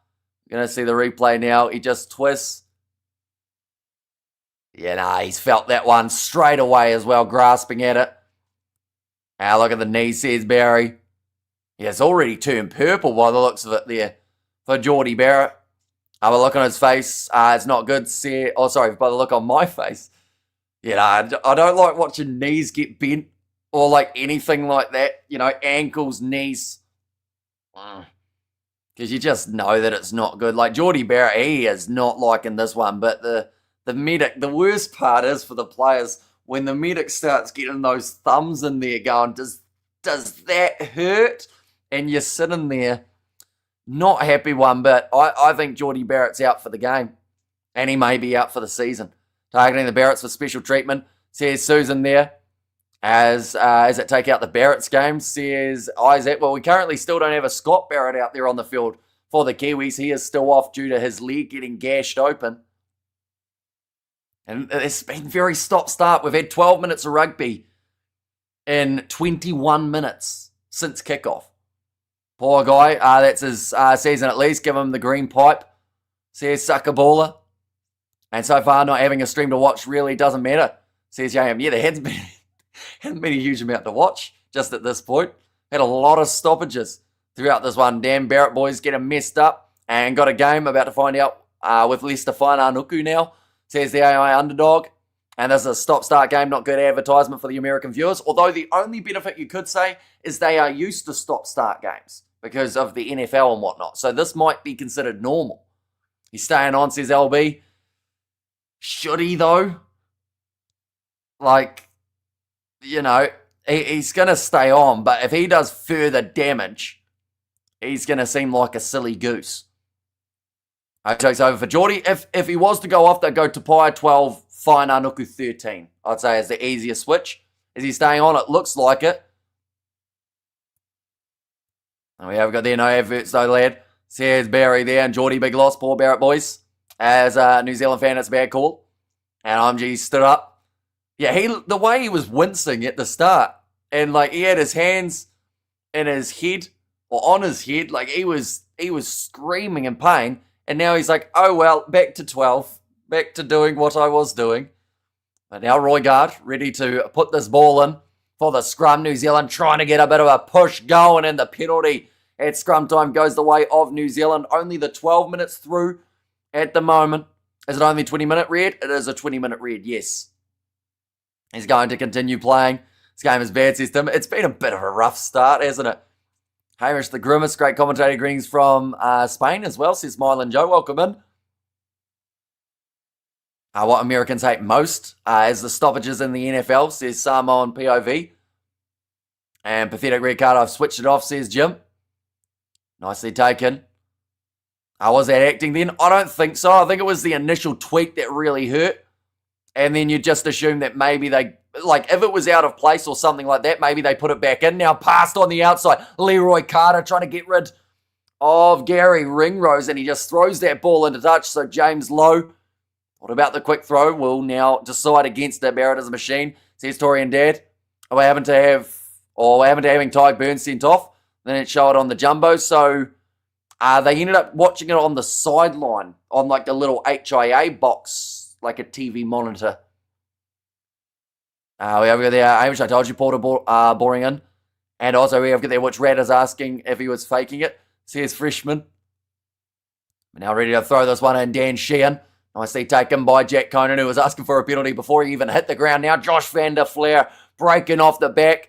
She's been a bit of a weird start to this game, but hopefully we're going to start seeing a little bit of momentum building for both sides. Gibson Park with the box kick. Oh, Carter going up for it, but it is claimed by Lowe. Into the hands of James Ryan. Gibson Park looking to the short side. Referee was in the way a little bit there. I don't think he was expecting the short side option, but now Jack Crowley piercing his way through. Offloads to Dan Sheehan, bumps off Fabian Olin. Conan breaking the line too before he's tackled by Taylor. All available for Gibson Park. Flat ball to James Lowe. Ethan de Groot trying to get the steal, and that is going to be a penalty in favour of Ireland again. Oh, a little bit of afters from Gibson Park. James Lowe has Cody Taylor in full mount. And they are in a position that some people would make a baby in, but for now they're just getting back up to their feet. But a missionary going on between Lowe and Taylor. And it seems like it's a bit of a mission to get this game not stop-start. At this point in time, James Ryan got the red card, I believe. Tyke Byrne, the big man. Because he was the one that I wanted to see do well. And then he's gone now. All Blacks looking bad at the moment. And they haven't been the smoothest sailing ship At the moment, it looks like they are going to kick this one for the corner as well. Here, the Irish. That one's going to go into touch. Can Byrne come back? He cannot, but someone else can. So in this case, I believe Henderson will make his way on to the field after the 20-minute red card. The All Blacks angered the Irish. And also, All Blacks have done nothing good today, says Mr. Tuba Dude. I love this commentary, says Kiara there. And stop-start will favour Ireland being a man down, says Rob. That is true. It will use up that extra bit of time, and they are 5 metres out. Right. They've realised that Geordie Barrett's knee was sore. Fainanuku is now onto the field. Now sitting 10 metres out for Lyle McCluskey. James Lowe, pick and go. Savia having to rip him to the ground. Gibson Park, cross now to Josh van der Flair. Couple metres away from being able to stretch out. Jack Conan getting closer once more. I believe Tupai will now be playing as a 12 here with Fainanuku as the outside centre. Gibson Park, short flat ball. The Irish over the line and they score the try to go up 8-0. The red card has made the Irish see red, and it's Tyg Furlong, the man who all those years ago was playing in this contest up against New Zealand. 2016 he was starting, and now he's got himself the try in this game. But Furlong crosses for the first of the contest. We'll go like this. That's about 15-ish minutes in to this one at the moment. Sounds like one of the commentators has already lost his voice. That's unfortunate for him, seeing as we are still very early on in this contest. Tig says Gus, so one Tig is gone, but the other Tig has scored. And promoting rugby in the USA come on now. And shockingly poor defence there. Now I will cry, says Novmum. Now lining up this kick, Crowley to add the additional 2, and that one goes over as well, making the score 10-0 in favour of Ireland here. And also Victor Matfield and Skolkberger both said Ireland win on Super Sport, says Albert. We're looking as good as the USA team, says Mr. Tuba Dude. And we go Ireland, says Vlad there, and come on New Zealand, F Ireland up. And Furlong is a bulldozer. Yeah, just a great flat ball from Gibson Park. Got close to the line and then just went for it. And that's something that Ireland are so good at doing, finding those slightly longer passes from Jamison Gibson Park. Rather than just going for that guy right next to him, he'll do a skip or two, get it out wide, and then create that chance. Are you going to lose your voice, bro? Probably. But hopefully it sticks around for the rest of this one first. Now, that one goes into touch from Gibson Park inside of his 22, kicking it down to the 40-metre line. ABs may need to be fired up for a comeback in the second half. They don't pull it together soon, says Stephanie. Gibson Park sounds like a stadium more than a player. Fair enough. Yeah. Can't argue with that, because Park is, yeah. Cody Taylor going to the front there, lining him up early was Gibson Park. Getting Artie Savia low. Oh, he might have been a little bit too early, because there is going to be the advantage going against the Irish now. Cam Roygard. Cross to the left-hand side. Quintapai goes to Bowden Barrett. On to Fainanuku. Trying to break through one. He gets through and finds the offload of Will Jordan. Clark on the outside. Jordan uses his pace and gets 10 metres out from the try line. Now Roygard slinging pass out to the right. It's about a 4-on-1. They have to score it. Savia for the corner scores. And the All Blacks, they get back into it. Leicester, hang on. There's a bit of push and shove afterwards. Andrew Porter gets a big hug from Savia. Try and settle him down a little bit, but it's a great offload from Fainanuku. That created that gap, being able to get that offload away. And it didn't look like he really had his hands free either. It was in the process of getting tackled by 2 individuals and still managed to offload it away. Forward pass, says Foosball. And don't underestimate the All Blacks. And Martin van Vrensberg, what's your language? What did Martin say? Did he say some naughty stuff, did he? Oh, yeah, no, he did. And Ireland angry with that Tig one send-off. So the other Tig answers brilliantly. Now Bowden Barrett from near the touchline. He is currently sitting third in all times All Blacks point scorers. And he has got that one over. A great kick from Bowden Barrett. Quarter of the way through this contest, and it is 10 points to 7 in favour still of the Irish. A little country on the dot, or a dot on the map, says Stephen. And try All Blacks, good on you. Yeah, it's a great finish from Artie Savi. A really good effort there from James Lowe as well to be able to all but push him into touch. He was out, says Scott. I think that they would have checked it if he was. What do you think about the red card, Amish? It's an unfortunate one because I said that Byrne was going to be the guy to watch out for, and he's become the guy to watch out for all the wrong reasons because you're not going to be able to see him because he's red carded. Kicked into touch by Beauden Barrett. And the Grand Slam, says Mumbo Jumbo. Still too early, I would say, at this point. I know that there was a lot of criticism for the naming of the All Blacks November, saying that it is the Grand Slam, but normally that is, of course, once you win all the contests, so putting a little bit of extra added pressure. We have got their red card. It's where we have more New Zealand players on the Irish team, says Kiara there. And also red card was rubbish, says Pete D. And where's your black jacket? I didn't feel like I needed it. It's currently 10 degrees Celsius. Oh, Beauden Barrett, he's going to hurt his tailbone if he keeps on landing like that. We've already got 2 Barretts down. It's become the last Barrett standing. Gibson Park, though, 25 metres out from the line. Oh, tried the cross kick. Charged down by Peter Larkey, and that was crucial because there was a man in the wide open down on the side. This one's close to the sideline. McCluskey, he's played it into touch. I'm not sure what he's asking for. Oh, it's going to be the penalty to Ireland. I believe that will be for playing the man on the ground. In fact, Beauden Barrett did dive on to McCluskey. Jose's number 8, that is Peter Larkey. And then they will have Satiti making his way off the bench a little bit later on. I hate South Africans, says Stephen. What did they do to you other than win the last World Cup and the one before that? And Gigi's still whinging, says freshman in New Zealand is back. Game is so good, says Jared. And you can never write off the ABs as much as I dislike saying that. What's wrong with Scott? He got a big gash right across the front of his shin. I thought it was initially hamstring, but someone's sprig, I think, has just cut his leg wide open. So he may be back later on if they can sort it out, but I'd say it will need a few stitches to get it all sorted. Be one of those ones that keeps on like bleeding. We have got there who got the red card, Tyg Byrne, which honestly, if you were to say to someone who are the top 3 Irish players you wouldn't want to get a red card, he would be one of them. In fact, you could almost say he'd be one if you just said name one player you don't want to see carded. Please remove the South Africa hater. Yeah, I don't know what he's doing. We haven't found out why he hates South Africa though, and my curiosity is getting the better of me.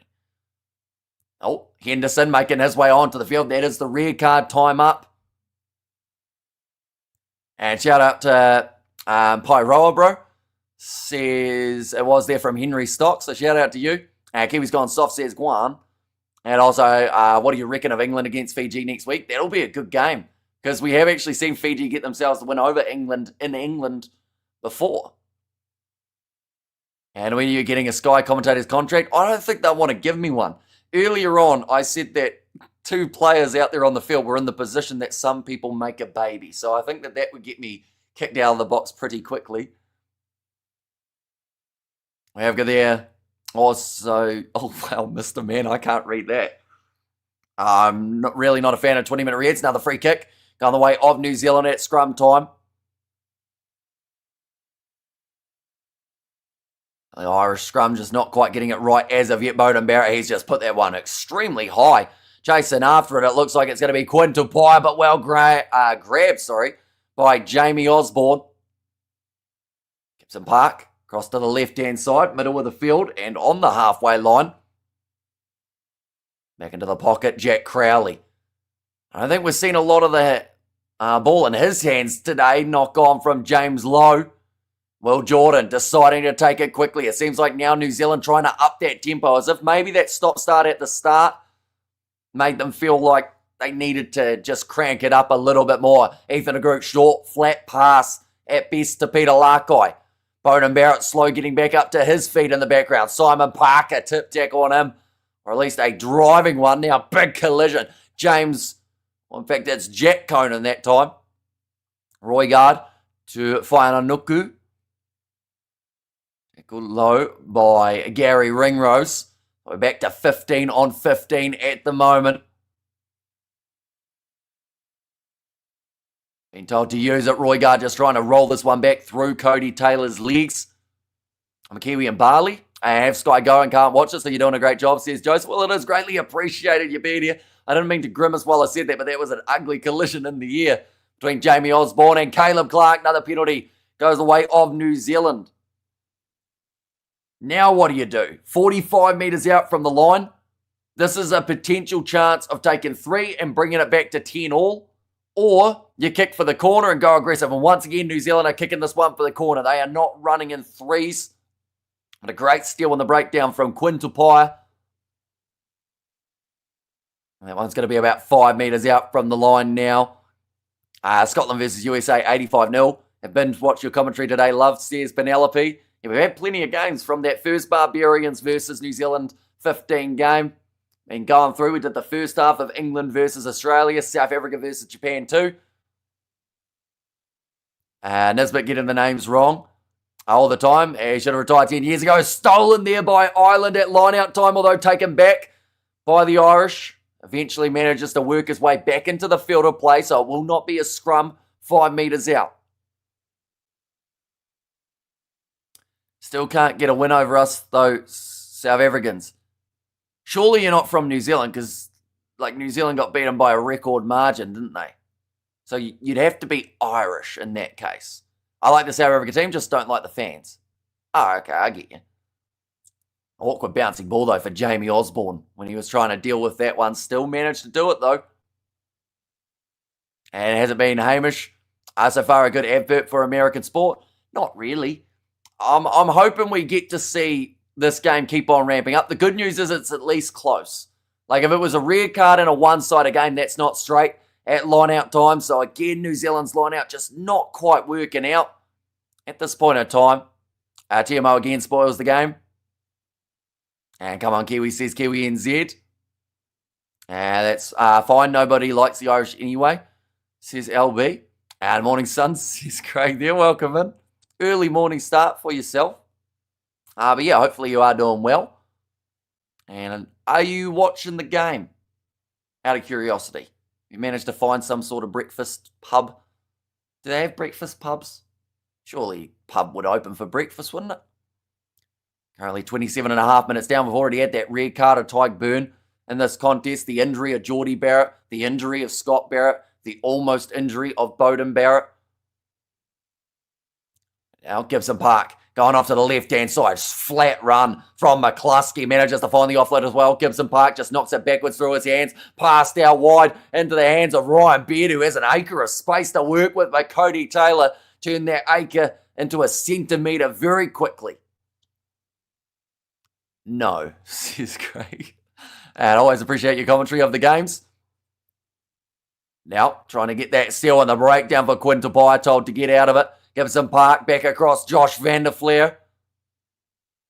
Ireland 40 metres out from New Zealand's line. McCluskey with the step. In fact, that time it's actually Henderson, the big man who's made his way onto the field due to the injury of Ty Byrne. Looping around Jack Crowley. Dropped by Jordan. Trying to get the steal once again in that breakdown, but well held on to by the Irish. And well done All Blacks for defending Eden Park. Now Jack Conan. Just need that one big line break like we saw a little bit ago. James Lowe bumping off Null. The group, but slow getting back up to his feet now. Pick and go from Ryan Beard and Peter Larkai. Tries to get that steal. Gibson Park almost had a bit of a fumble of that ball. I don't know whether or not that was on purpose, that he was considering the inside offload. Still the 30 metres out. James Ryan. Tackled by the group once more. New Zealand's defence looking a lot stronger here than it was in the earlier stages when we saw Ireland score. Little grubber in behind. Jamie Osborne chasing after it. Bowden Barrett just watches it into the in-goal area. That is the experience of Barrett, and it will now be the goal line dropout. We have got there. Where are we? Tell you what, the chat is going very quick. I think I missed 50 messages, so I do apologise. And we have got there. Always appreciate your commentary of the games. Thank you, says Stuart. And yeah, it's greatly appreciated you being here. Simon Parker's going off for an HIA. They're losing absolutely everyone at this point, New Zealand. Loose forwards tackling well. I think Simon Parker may have tackled with his head because he has to go off the field now for the concussion test. It does bring Wallace Atiti out into that 6th jersey, perhaps. Oh, nice take from Caleb Clark, retaining the goal line dropout. What's called as outside. Bowden Barrett kicking this one downfield. That's going very close to the sideline, but well taken by Jack Crowley. Now 40 metres out from his own line. Kicks it high. Jamie Osborne chasing after this one. Will Jordan under the high ball takes it as well. Now Leicester Whainanuku short side. And the legs pumping. The All Blacks work their way towards the halfway line. Love New Zealand, says Christina. And then now Bowden Barrett kicking this one downfield. Sees the 50-22 opportunity. That one could be good. James Lowe retreating. And now off his left boot. Didn't even look like he tried to kick that. And he gets it way downfield. About 60 metres. Now Jordan. The ball 45 metres out for the Kiwis. Going to the right-hand side now. Bowden Barrett tries the step. Offloads to McCluskey. Cam Roygaard going for a kick of his own. It was taken back by New Zealand. So it won't be a 50-22. Just outside 30 metres. Chance here for Ireland on the line out. However, they're grateful for the commentary. Kiwi and Barbados, says Cuba T. We've got a lot of countries covered in there as well. And Jim Gower said, come on guys, you got this. And Tapai 12 or 13. I believe he's now 12. And then Whainanuku's gone into that 13 role by the looks of it. Although I think there's still that little bit of a shuffle that they normally do for the All Blacks. But yeah, I think Tapai has gone one more inwards due to that injury of Barrett. Oh, drop ball from Jamison Gibson Park. Bit of pressure on him by Josh Lord. Currently on the field for Scott Barrett, who doesn't seem like he's going to be returning in this match. Now rolling this one back again. Jamison Gibson Park. Side of the 22, so this one can go out on the full. Fabian Holland getting ready to try and charge it down. He got a hand on it, and it stopped the ball from going. No, penalty against him for offside. It did look like he initially covered the ground. Not selling the game, boys, says DG. And I apologise on behalf of our South Africans for winning all the trophies. Is Geordie off? He is. So he tried to stay on, which he shouldn't have. His knee was pretty well buggered by the looks of it. And then he tried to stay on probably a phase or two. And then he went, nah, can't do it. So Whainanuku is on. Also, Josh Lord is on the field for New Zealand. And now Wallace Atiti is on the field as well. That is due to the HIA. Oh, that's a shocker from Jack Crowley, although he wasn't on the mark.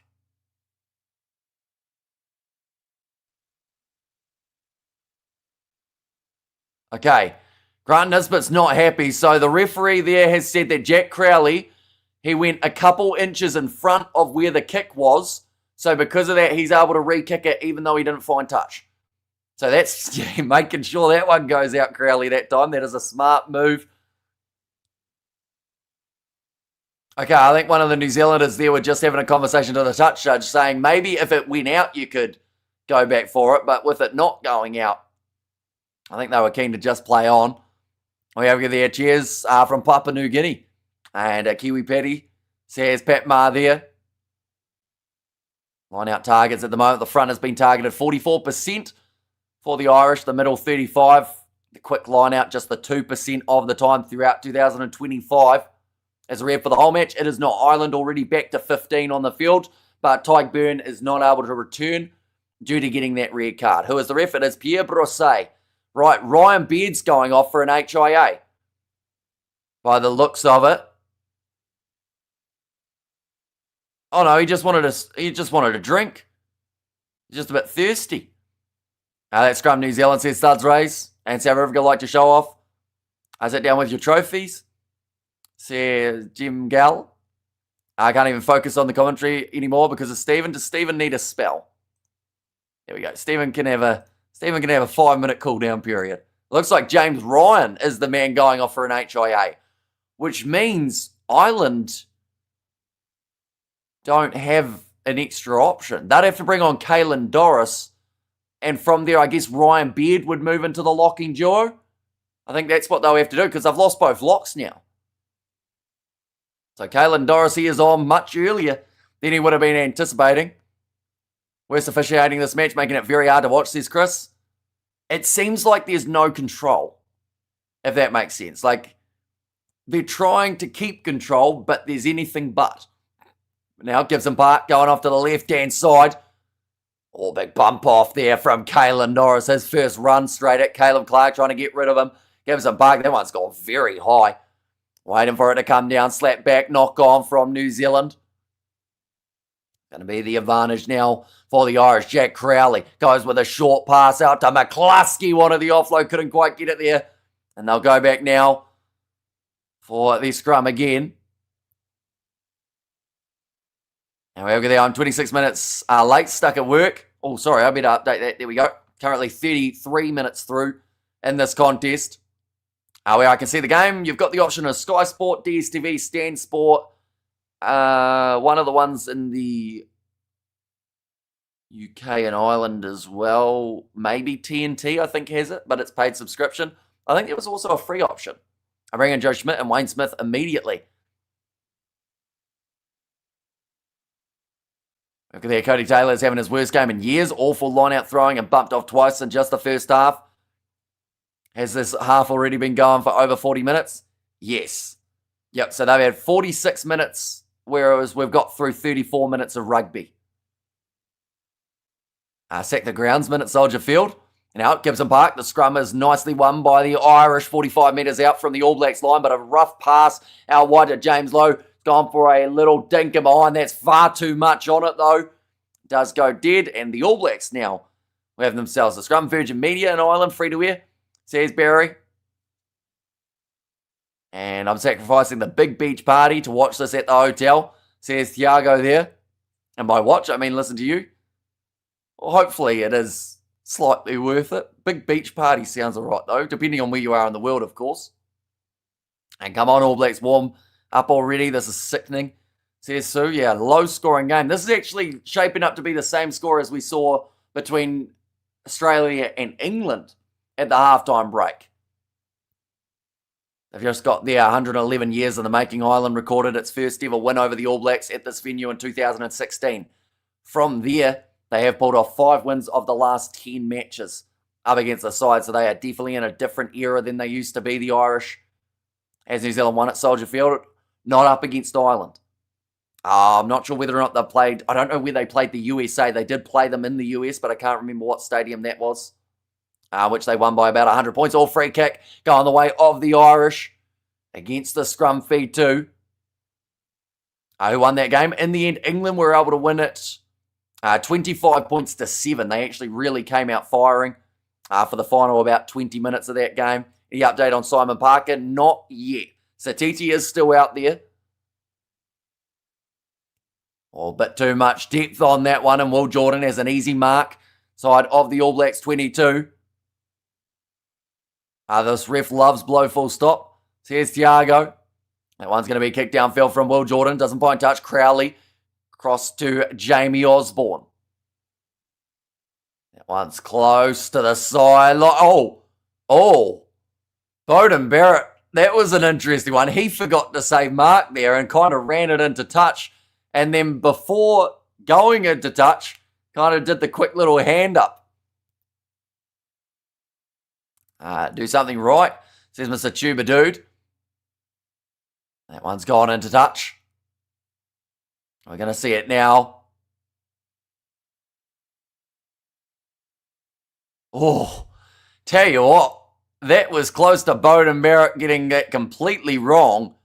In fact, you could almost argue he had like 3 or 4 steps before he took the mark. And Brett in Brazil. Hamish, your presentation in the last 2 years, obviously better. No Sky contract whatsoever.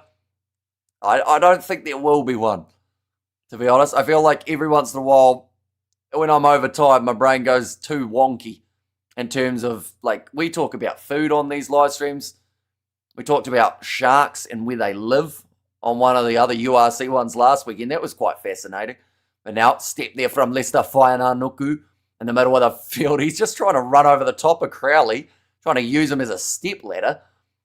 Now Bowden Barrett passes across to Will Jordan, skip on the outside to Caleb Clark, cuts back inwards, gets through one, then Porter trying to wrestle him down.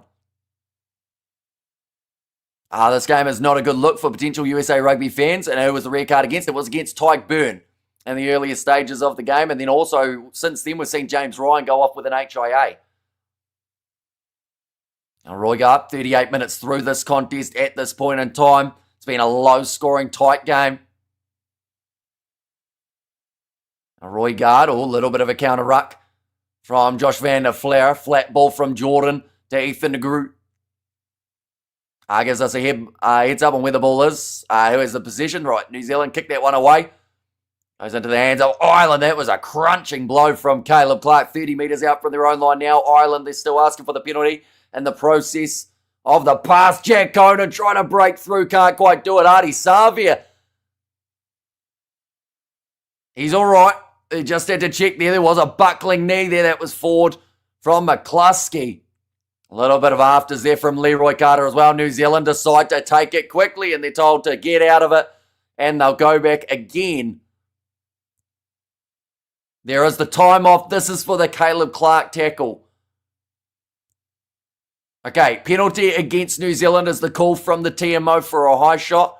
Do you have the stats on territory and position? I can get them, although they will show them in probably about a minute's time when it gets to half time. Stop blowing the whistle, says Nigel there. I'm bringing my promise question to you all. What do you think of... I have no idea who that is. Are they rugby related? And he waits for the player to get to ground. He hits him on the... one of that. You wanted to ruin a game, give the French... get a French ref, I should say.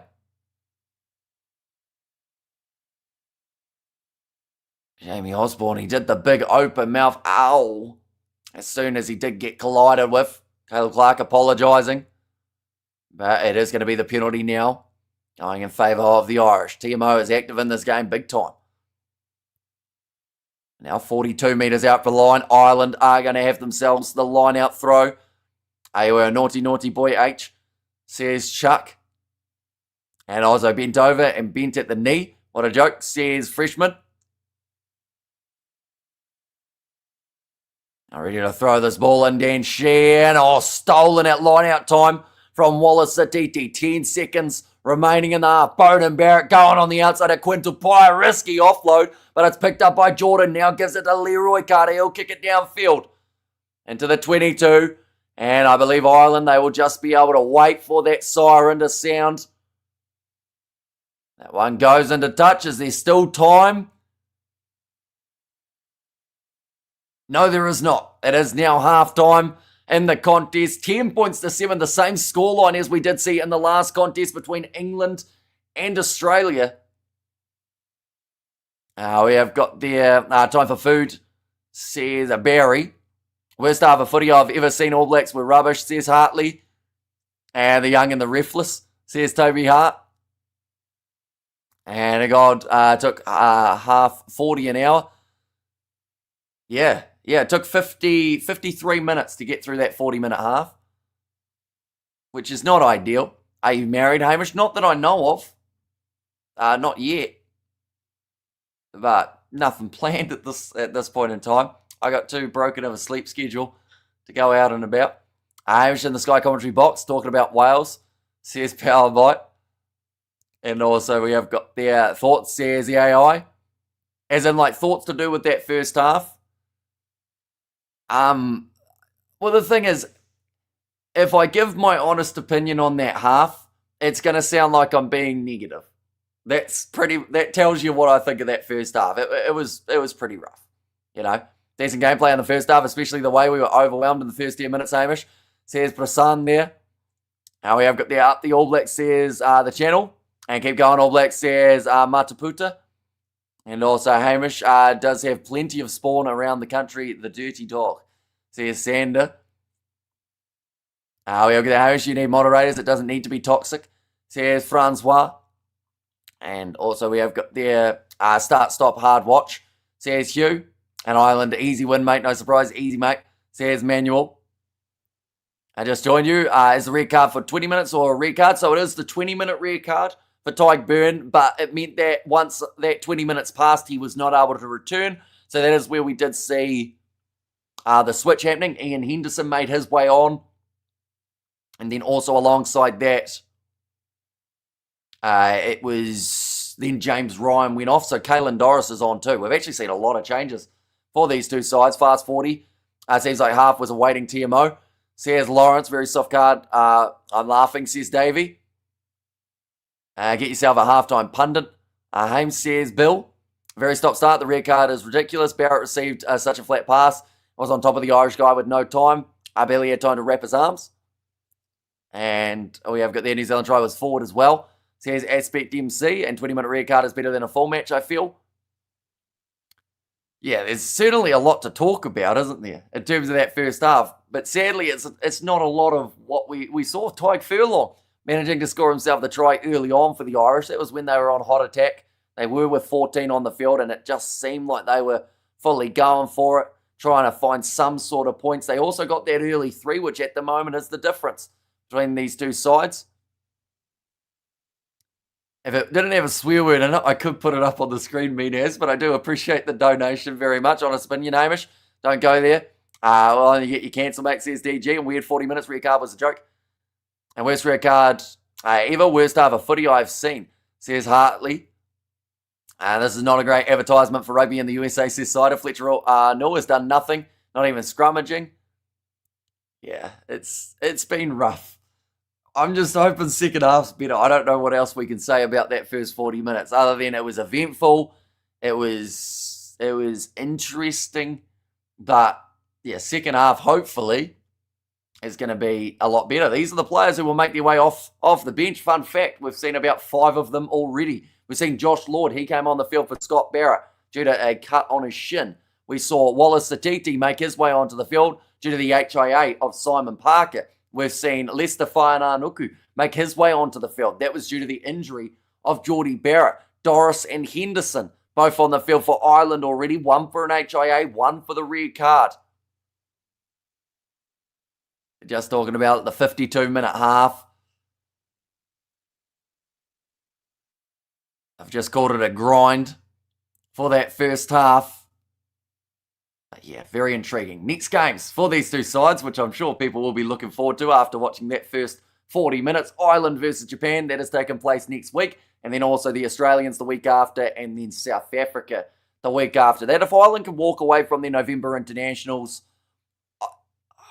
I was going to say with 2 wins, 2 losses, they'd be happy enough. But I think 3-1 is what they will be going for. They'll feel confident up against the Japanese. They'll probably back themselves up against Australia as well. So they want that win either up against New Zealand or South Africa. Ideally both, if you are the Irish. But I feel like 3-1 would be a pretty good start for the Irish. For the Six Nations. For New Zealand, they have got Scotland next week at Murrayfield. They have then got England at Twickenham. And then Wales for that last game.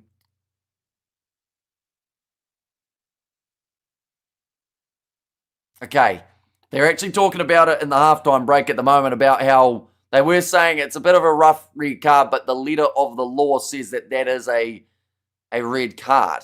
In which case, it's a tricky one. These are all the matches next week as well, ladies and gents. While we are at it, I do see we have got 42 messages that just came through. We're our loose forwards. I've seen quite a bit of Peter Larkai, to be fair, in this contest. I feel like he's been doing a nice mix of getting into the 4-back as well as a bit of running as well. Artie Savi, he did score that try. Your commentary is much better than the BBC live commentary, which I was listening to earlier, says Jeff. And it's been a slow game. Took 19 minutes to check that card. Absolutely ridiculous, says the channel. We have got a donation as well. Grab a coffee at Gloria Jean. What is Gloria Jean? Is that like a coffee place? I don't drink coffee, so that's why I don't know all the coffee lingo per se. But yeah, very much appreciated for your generosity. I will mention that Scott Barrett, they've just said it must be a pretty nasty one for him not to have returned, because you'd assume otherwise they'd just try and stitch him up and get him back out there. We have got there. Hamish, I have a question for you. Please answer me. What's the conversion rate? Like how much New Zealand dollars for 1 Australian dollar? They're pretty similar at the moment, the old NZ and AU dollar. Australian dollars 87 cents per New Zealand dollar. So if you got $10 New Zealand, you got $8.74 Australian. There you go. That'll get you a burger in most places. Whainarauku, highlight of the half year's offload to keep that ball alive. And then from there, New Zealand scoring that first try contest for themselves of Artie Savi. It's probably a stop-start match. It's very frustrating to watch. Says Mornay. It was painful first half to watch, bro, says Kiwi. Yeah.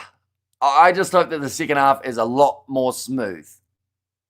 I hate to do this to you, bud, but here is a free stream, says Tiago. It's okay, because I don't think YouTube let you put outside links in, so I don't think the link goes through, and now I know that you're trying to betray me, Tiago, in that hotel room. And can't watch from Canada. Thanks for your live. Thoughts so far? Rough one, I would say. Definitely not the best half that either of these sides can play. And I do feel like that is where the second half is going to be so vital. We have got the Cormac has donated to, and the Euros. I don't know the conversion of euro to NZ dollar, that is for sure. As an Irish fan, this game being scrappy at best. Ref is bad, wasn't a red on burn. Will take leading though. Yeah, well, that's the thing. The half was so eventful. Ireland had a red card. We've had about 4 injuries. Yet at the moment, it's not a different score than what we saw between England and Australia. It's actually, it's identical. And in that second half, there was one side that managed to get themselves 3 tries. The other did not score any. Richard Robinson, Crusaders, Barrett begging, and scraping game continues, says Sonny. And harsh red for Burn, but Ireland responded well, edging it so far. And why play Caleb Clark? Bloody has been, says Table Mountain. Caleb Clark's like 25, if that. So I feel like a has-been has to be at least like in his 30s. I mean, he's 26 for Caleb Clark, and he actually had some decent moments throughout that half. He definitely wasn't the worst All Black out there on the field. There were probably about 4 or 5 worse. Please, territory and position. I don't think they've put it up yet. Oh, no, there it is. Hey, go back. It was there, and then it disappeared. Right, possession at the moment, 52% in favour of Ireland. Territory, 54% in this match. So Ireland have actually had the better of both stats.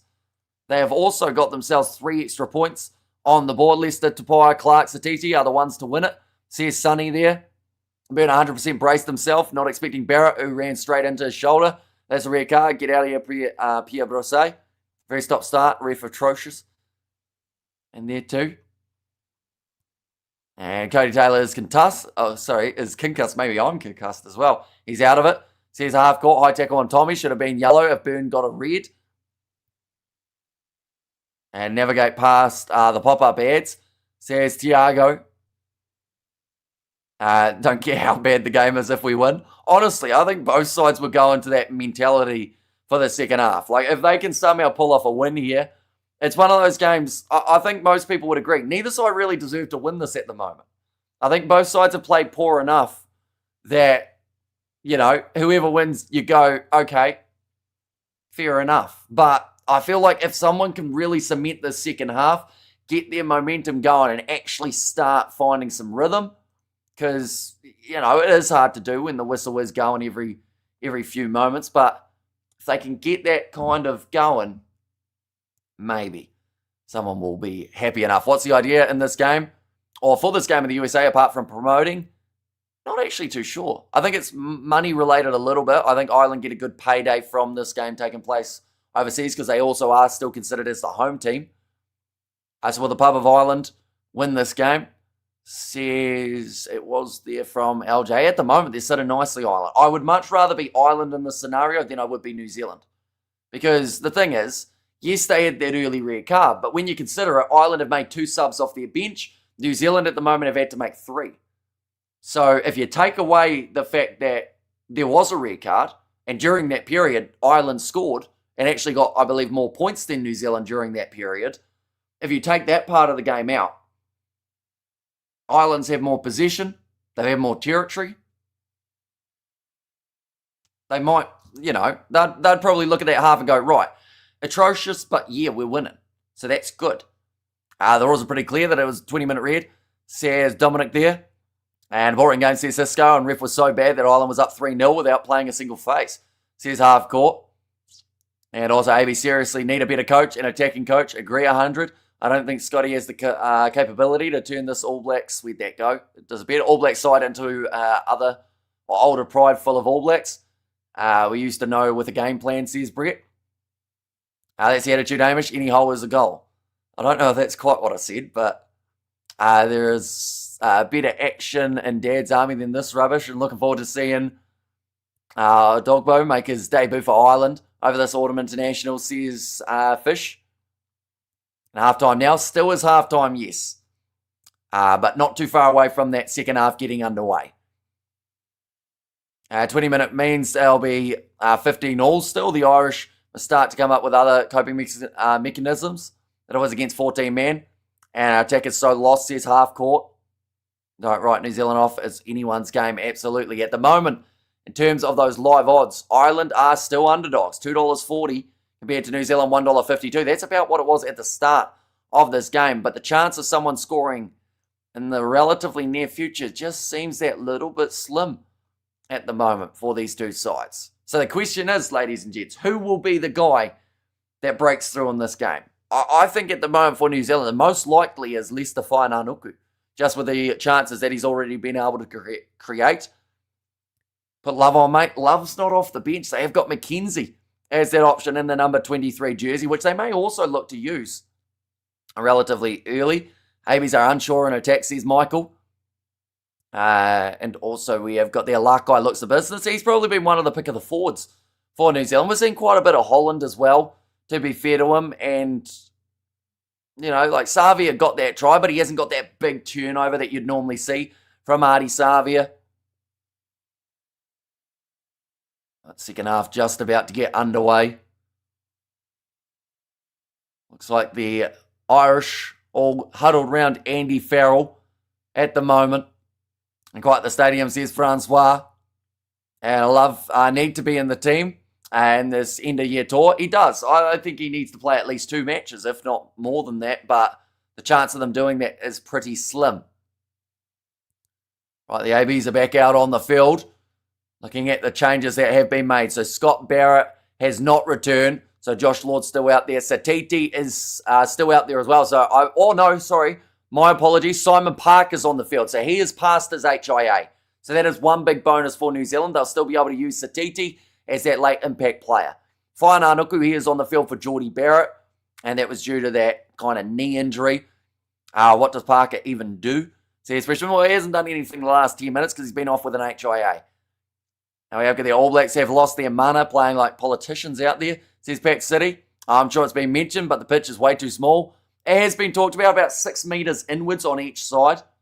McCluskey has been great. He's been solid in that midfield combo. I would also say that Gibson Park's made some good decisions from that number 9 jersey. Jamie Osborne, he's looked pretty solid under the high ball at the back.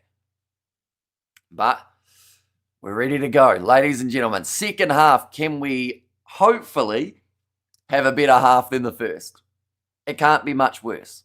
Hasn't done anything in 4 games. So who's your 6 instead then in that case? Because I'd assume that is the jersey that is up for grabs in that scenario, but that is going to be kicked off. Leroy Carter chasing after it and a big driving tackle on McCluskey from the get-go. Showing intent right from the first whistle. Gibson Park, clearing kick. And it does go into touch round the halfway line. Don't know where Ireland would be without Gibson Park and Lowe. Says Chiara there. And whatever happened to Severis, he did score himself 2 tries up against Argentina in the first match of the Rugby Championship. Got himself yellow carded in the second game, and then they sacked him to play for the Stags, and he hasn't been back since. Now, on the chest, Leroy Carter running it back for New Zealand. Roygar goes to Peter Lakai. 2-man tackle on him by Crowley and Sheehan. And Baniaki for the win. He's going to be a big impact player when he makes his way off the bench, although I don't think you can take McCluskey off with the way that he's been playing at the moment. I think that he's been strong enough that you'd have to give him as close to the 80 minutes as they can. But then I don't think he plays anywhere else. Oh, knock on from Fainanuku. He was not watching that ball. Trying to get that next move going. It's going to be the scrum feed now for the Irish. How big is a regular rugby pitch? Says Kwai. I believe it is, you're 100 metres long. I think width-wise is it 60 metres normally? Or is it 50 metres across field? Someone will be able to help us out there. Gibson got such a good box kick, says Pete D. Maybe will straighten up when Samasoni comes on. That is true. He normally can add quite the impact. We saw that throughout the Rugby Championship. 50 metres, says Alumi there. 70 metres wide, says Paul. 70 metres, says LB. Oh, front row's going down. 50 metres, says Solid. Nah, JK, I don't know, says Alumi. Okay, so we got half saying 70, half saying 50. So, I mean, this game's probably smack bang in the middle. It's 60 if it is normally 70 because they did go in quite a bit. I feel long, just warming up the neck. Is the lone try scorer in this match for the Irish. Ardie Savia, the only man who has been able to cross that try line for the Kiwis as well.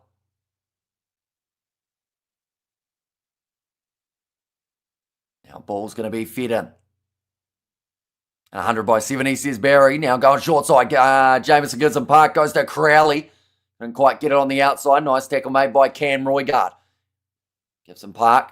McCluskey with the short pop pass into the hands of Porter as the Irish make their way up to the 22-metre line. They can score early here. They will be firmly in control with a lead of more than 7, although Ryan Beard close to the sideline. Great strength being shown by the loose forward alongside the assist of Conan to keep him in the field of play.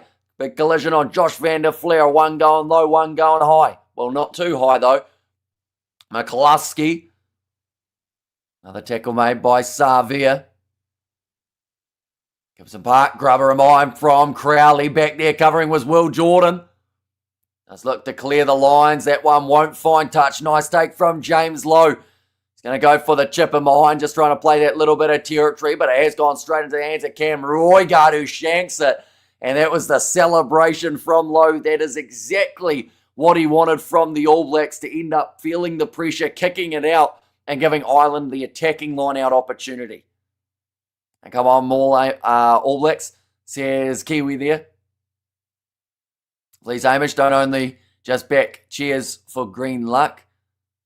A terrible kick, Roygard, says Sakabuli. He was under pressure from Lowe, though. Lowe did exactly what he wanted to there, and probably couldn't have done it much better. Now, thrown in, nicely taken. Loop it around. Dan Sheehan passes off to James Lowe, tackled by Lakai. Why did I say that so weird? Lakai. Sounded different when I said it the first time. Ball stolen in the breakdown.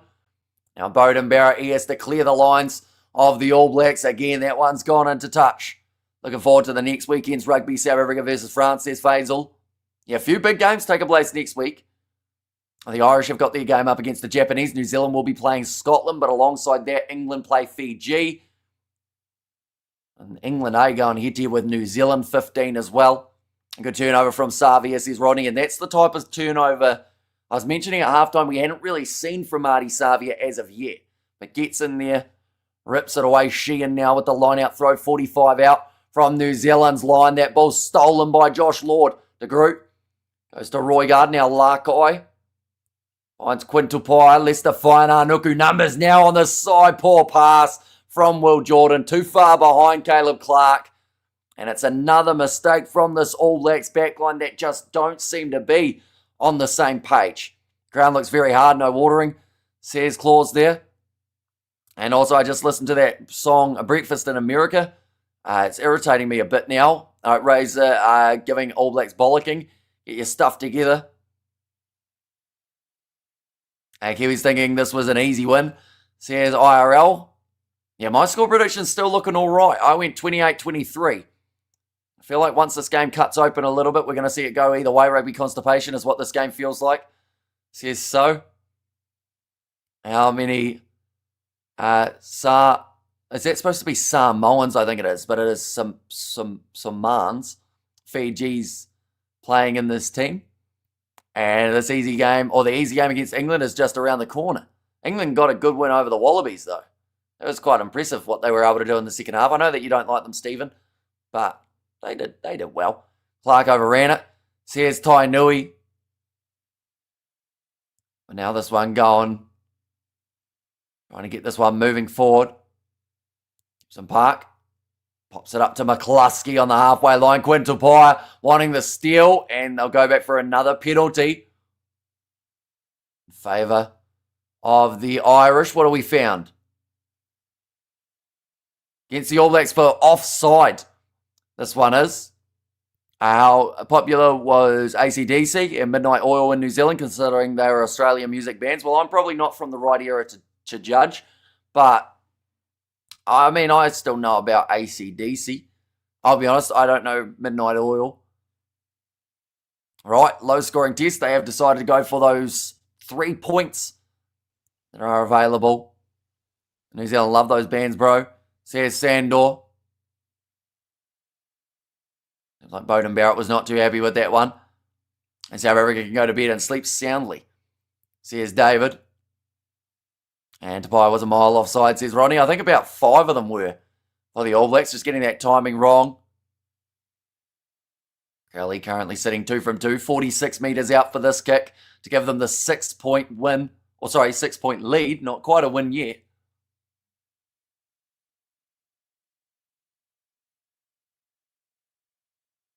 Crowley 46 on the angle. Brings it around. That one looks like it's going to miss away. Yes, it does. There's going to be a 22 dropout. How much trust does New Zealand still have in Razor? Says Francois. Depends on who you talk to. I would say, right, we're going to see some changes being made now for New Zealand to Mighty Williams. He makes his way on for Ethan de Groot. All Blacks wanted to take it quickly. Referee blows the whistle and says, come back here. I think that was because they were still in the process of making that sub at the time.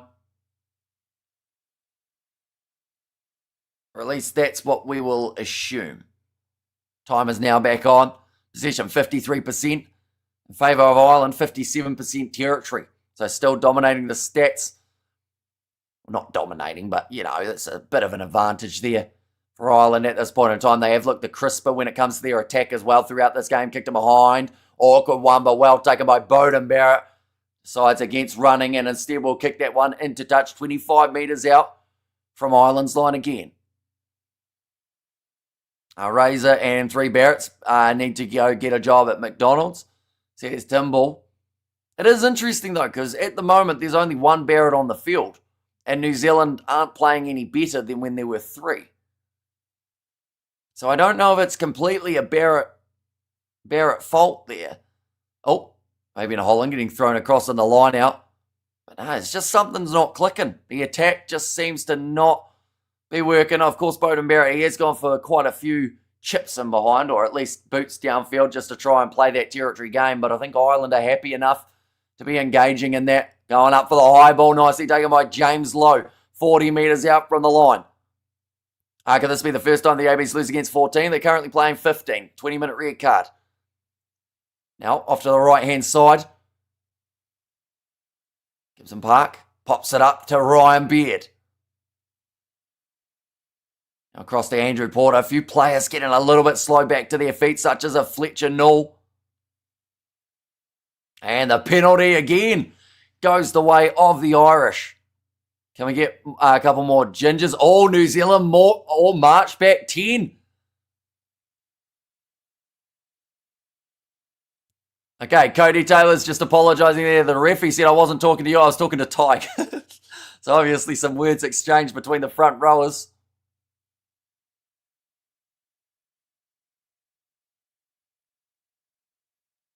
Okay, Artie Savia seems about as frustrated as I have seen him with a referee almost ever.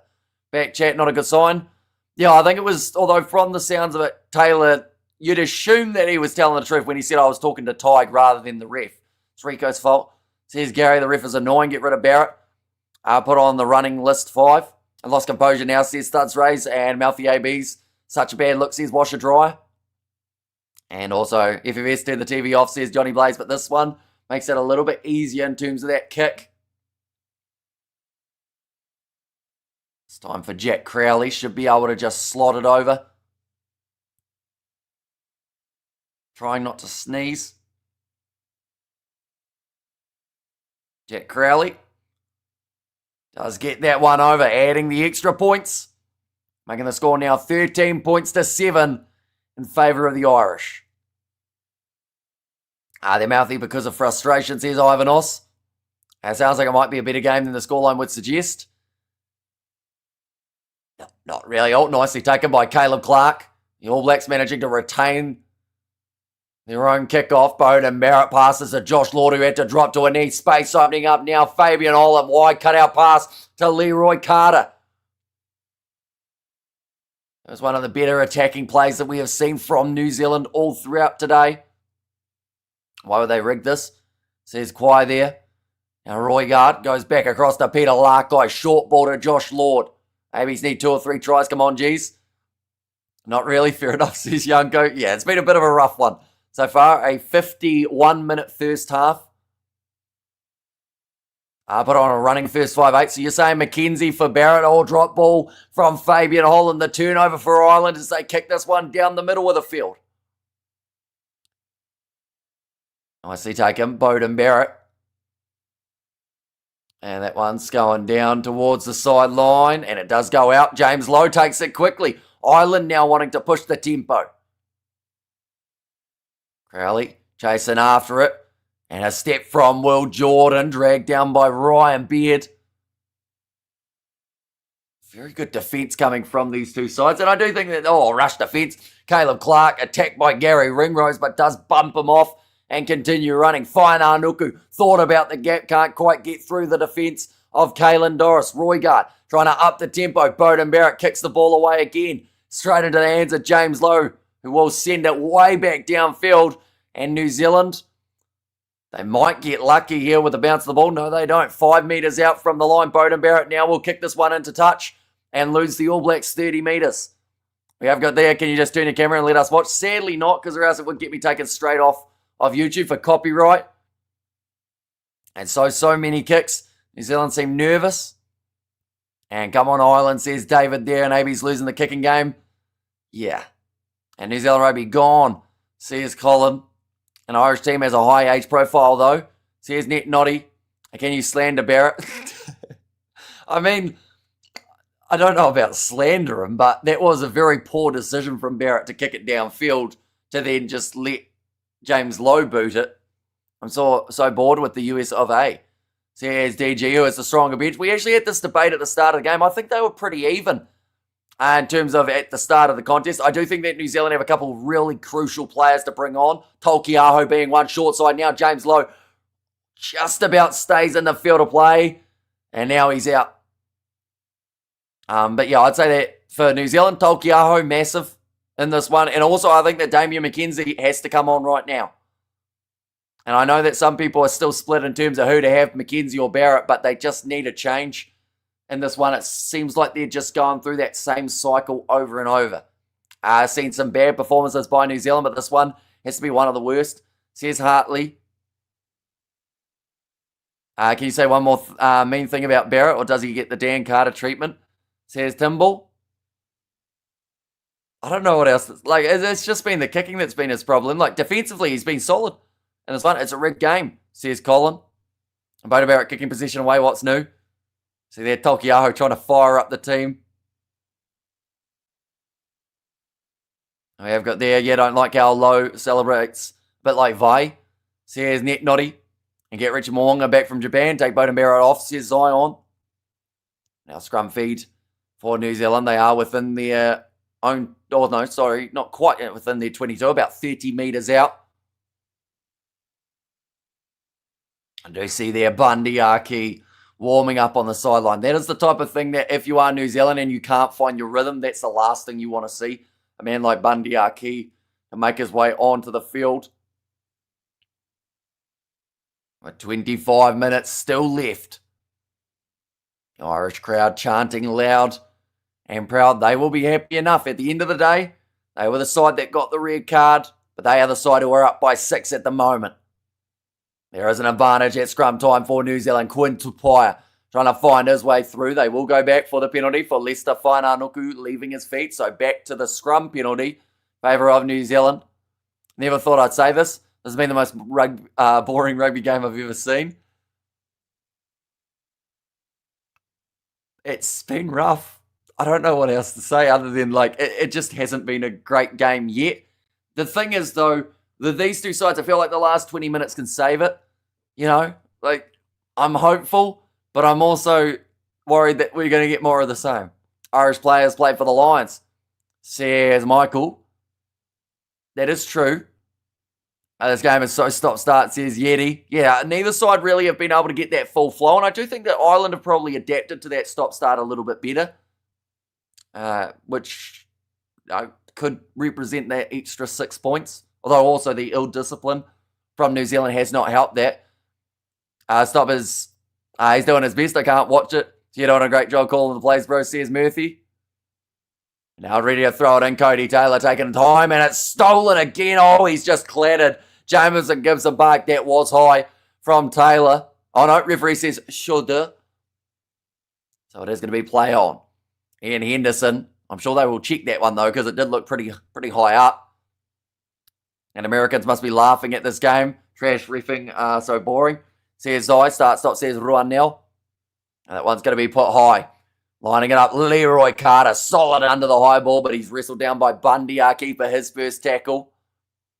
Now Roygaard, Gibson Park, not happy with the clean out from Taylor. Taylor needs to go off right now. He's just been a bit of an idiot at this stage. He's decided he wants to pick a fight with everyone, and eventually he's going to get himself yellow carded if he's not careful. Now going off to the left-hand side, Roygaard tried to go to Will Jordan, another knock-on from New Zealand. They're asking for the deliberate knockdown, and now it's all kicking off out there. Looks like Jordan having a bit of a push and a shove with Tyke Furlong. You don't often see this level of frustration from the All Blacks, but it has been far from smooth sailing. It looks like it's called as no deliberate knockdown from the Irish, so it is going to be the scrum feed now for Ireland here. Well, a good last 20 minutes make up for the 60 we've witnessed. Well, the thing is, people will have the memory of the last 20, hopefully, rather than the first 60, if it is a good finish. Exactly, this AB side used to have some of the smartest rugby game plans and plays. It's sad to see AB's as now such a state. And boring game, says Shiraz. And great calls from my opinion. It's never going to be good. 14. It's not 14 versus 15. That was a 20-minute red card. There is a lot of confusion around that one. But yeah, Tyburn was off for the first 20 minutes of the game because he got it in the third minute. So Ireland have had 15 on the field since 23 minutes of this contest. So yeah, that's not really what has impacted it per se. In fact, Ireland scored more points during that 20-minute red card than New Zealand did. Or at least it was even actually, 7 apiece. I like this ref. Says our underdog pick. Right, they're making the change Satiti now. This is interesting again. I would have thought that now would be the time to start getting rid of Taylor, getting rid of Barrett. You know, yes, those guys are your experienced heads, but if they're having a bad game, they're having a bad game. So Simon Parker making his way off for Satiti. That is the only switch we are seeing. But now, going off to the left-hand side. Nice little short pop pass up from Jack Crowley to Gary Ringrose's hands. Gibson Park goes to Caelan Doris. Big shot from Artie Savia. Now Crowley. Short ball. Jamie Osborne almost through, but ends up putting it down. Will Jordan kicks it away because he says we don't like advantages and we'd rather that the Irish have the possession. Jack Crowley, great step. Oh, Holland hangs on to him by the scruff of his shorts. And New Zealand get the turnover with Quinn Tupaia. Oh, little bit of push and shove there between Tupaia and Aki. We have got the, obviously Ham, the coaching team can't read the game to make the changes, says Ivanos. It's actually been talked about for this All Black side a little bit this year, how it seems to be predetermined timings of their subs, not based off what is happening in the game. Is this game being played in Chicago? If so, why the F? Yeah, it is. But it's well done from Fabian Holland to hang on to that one. Razor's lost, says Mashihu there. Now how many backs ABs have left on the bench? They have got Damian McKenzie and Cortes Ratama. They are their two options. Still Cody Taylor's line-out throw. I think that the Irish have got in his head. And he just doesn't seem to be quite as focused as you would normally see from an experienced player like Taylor. That time it is taken, though. I think side entry from 6 there. Ryan Beard giving away the penalty advantage. And the rolling maul now begins. If it was side entry from him, he's still going through the middle trying to get the turnover. Now Bowden Barrett. Oh, Bowden's not good there. I actually think he got rocked there, Bowden Barrett. He's not good. He's going to have to go off the field more than likely for an HIA, as this one was a head-on-head hard collision for Bowden. He kind of turned into, you know, when a bird flies into a window and then it sits there and goes, that was a bit solid, that air that I normally fly through. That's what's happened with Bowden Barrett. He took the collision and went as if to say, wait, we're playing rugby? And then, yeah, I don't think he's good. Bowden Barrett here. We're going to see the replay now. Gary Ringrose. Oh, he just kind of gets that whiplash of a head going forward here from Ringrose. Yeah, nah, Bowden's got he kind of, it goes into Satiti, or I think it was fine. Nuku, ouch, Bowden Barrett. Another head hit, you all good, G. Clothesline and bring them on. Yeah, I think he has to go off for an HIA here. They are just looking at who gave away the penalty. It was Ryan Beard initially. And whiplash, says Francois. Yeah, he just got hit that hard there that his head went forward and kind of snapped. They've got it as no foul play. I can't believe he's staying out there. He stood there chilling like he didn't know what was going on. Bowden Barrett will be thinking something, another Barrett off. Not yet. He is staying out there. What are New Zealand going to do now? It looks like the quick tap is the option New Zealand are going to go for. Cody Taylor off to Satiti, just short of the line, 1 metre out. Here comes to Mighty Williams. He's over, and New Zealand score the try. It has been a long time coming for this side. They haven't found a way through, but it is the big man to Mighty Williams who does score it. I think there was a South African supporter giving the cheers there in the stands, and a bit more push and shove happening between the sides as well. Why playing the USA? Stupid. Says Colin. There'll be an implosion for the whole week in New Zealand if the ABs lose this game up the All Blacks. But Cody Taylor just flicks it off to Wallace Satiti, who were just short of going over. He's done well there, Satiti, because he easily could have tried to go himself and probably would have been done for double movement. But instead, to Mikey Williams just flattens out. They already had the penalty advantage there as well, New Zealand. No try, drop the ball. Says Scott, well, you've got a better grounding view of it than myself, because I couldn't even see the ball. Knock on, says Murphy's. I didn't see. Oh, unless they're going to look at a replay. Maybe you guys have seen a replay. Did you back to Mighty? No. I thought we were going to see someone in the starting lineup score, to be fair. I didn't think that Mighty was going to be going in. I don't even think Mighty was going to get that much game time. It's hard to tell with Razor, but the New Zealanders, for the first time in this whole match, go into the lead. 14 points to 13 with 17 minutes to go. South Africa loves New Zealand, says just a South African. And the ref has a better view than anyone. And you see the try is good. Oh, that was close. Quintapai was leaving it to let it go into touch. Will Jordan said, no, that one's bouncing in the field of play. And Roygaard told to use it. Going back across to Wallace Satiti. Bit of a counter ruck coming from Ronan Kalaho, who has made his way onto the field for Dan Sheehan. Oh, partial charge down to Cam Roygaard's kick. Awkward bouncing ball taken by Gary Ringrose. I'll be honest. Oh, never mind. I was about to say, I didn't think we'd see Kelleher on the field before we saw Samasoni Taukeiaho, but Taukeiaho is now out there. So is Damian McKenzie. Looks like McKenzie is playing on that left wing, so I think they've taken off Caleb Clark rather than removing Bowden Barrett. I could be, oh no, Clark's out there. Maybe Bowden did go off. Rush defense from Will Jordan, passing it out wide. Nope, Bowden's still there. Who's gone off? Quintapai is still out there. I would assume the only man that leaves us is Leroy Carter has been removed from the field for Damian McKenzie. Ball still there for Jameson Gibson Park. Little chip attempted in behind by Crowley, not taken cleanly. And Osborne just knocking it on in the end. They'll go back for the scrum. Looks like Osborne may have hurt his knee here. Or maybe in the side of his shin or his calf. We have got there. Let's go Taukeiaho and McKenzie. As a South African, I really always root for New Zealand against any other team other than the Box. It's all over now. Hopefully the Irish won't be demolished by the world's spiritual leaders of sport. I put in a brave show, says wash and dry. And we have got there coming Ireland. Says Murphy there. Tell you what, if Osborne had regathered that, he would have been hard to stop from there.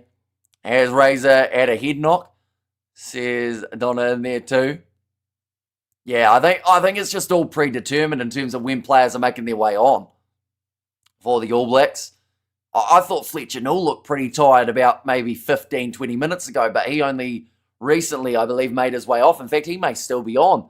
Oh no, there's Pasilio Tossi, so they did make that switch just recently. Oh, what a bad game, my God. Says Driss. And surely McKenzie must bring an impact. I can't bear to watch. It's getting close. This is what everyone wanted, though. A close finish for the last 15 minutes. And I think both sides, they'll want to forget that first 60 of this game. It is 15 on 15 for the final 15 of this game. Let's see some rugby played. Big push from New Zealand at scrum time. They had, referee had his whistle in his mouth and now pulled it out. Caleb Clark, breakaway down the wing. He's going for the boot, trying to win the foot race, but back there covering is once again James Lowe with his big old left boot to put the ball out. Very good cover defence from Ireland. I was one of the calls, or one of the ones calling for Foz and his son Kane to go. We've got there, not sure now, says Nas. He has to be proactive, not reactive, says Donna.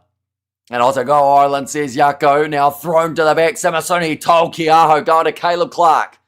Starting to come alive a little bit more in the later stages of this contest as well. Artie Savia trying to step. Can't get around Josh Van der Flair and Ronan Kelleher's tackle. Now Tolkiaho. Tackled by Bundyaki. I think both sides have pretty much emptied their benches at this point in time. Going off to the left-hand side. Now Chance. Quinn Tupaia. Tackled by Gibson Park. Trying to get in that breakdown. In off the feet. Chance now. Roygaard on the inside to Peter Lakai. Going to be pantsed by Ryan Beard. McKenzie's playing more of that first receiver role now by the looks of it. Still playing the penalty advantage. Will Jordan, he's actually found himself out on the wing. Bolton McKenzie, he's through the gap. Ball on the inside to Wallace Satiti. He'll have the pace and score. The McKenzie impact has been felt straight away. And the All Blacks now get the lead by 6 points. But they had the penalty advantage to work away. McKenzie received that inside ball. I want to see who passed it to McKenzie though, because I have a feeling it might have been Bowden Barrett. Yes, it was. Barrett and McKenzie linking up together and then picking the ball on the inside rather than going to Jordan on the outside. Satiti scores. They've said there, All Blacks finally getting a hang of that rush defence. And go the ABs. And could that be the game? The kick has gone over, so New Zealand now leading by 8. Which I think is a much better scoreline to be leading to than just the 1. Now we're talking, says RB Pat. And also D-Mac are just so good, says Dion there. And they'll probably do it, says Yeti. McKenzie passes it to Wallace Satiti. It looked like for a start he was going to need that pass one more to Cam Roygaard. But then Doris was the man chasing. There was a battle of the replacements. Oh, more changes here for Ireland. So they must have had one more. Oh, of course they had Prendergast. I forgot about him. He's making his way on. And also Craig Casey, the other option for the Irish to be able to bring on. Link play, we just saw link play. And Bird flies into a window. Bro, you got some classics, says Naz Williams. And how much longer? Still another 13 minutes remaining in this game. Taken by Quinn Tupaia. He's had a couple crucial turnovers. James Lowe trying to hold him up and turn him into a maul. And that's going to be a knock-on against New Zealand. It is not done yet. Ireland bottle it like always. Now we have got there, to be honest, any 1 point game has to be halfway good.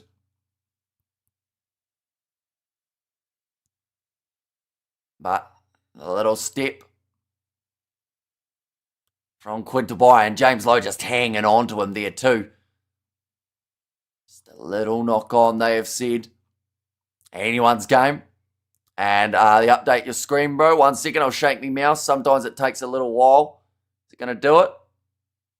Oh, yep. No, we're good. And Jared Hamish, ABs need to do the Grand Slam, please. Well, they can't call it a Grand Slam tour and not get a Grand Slam.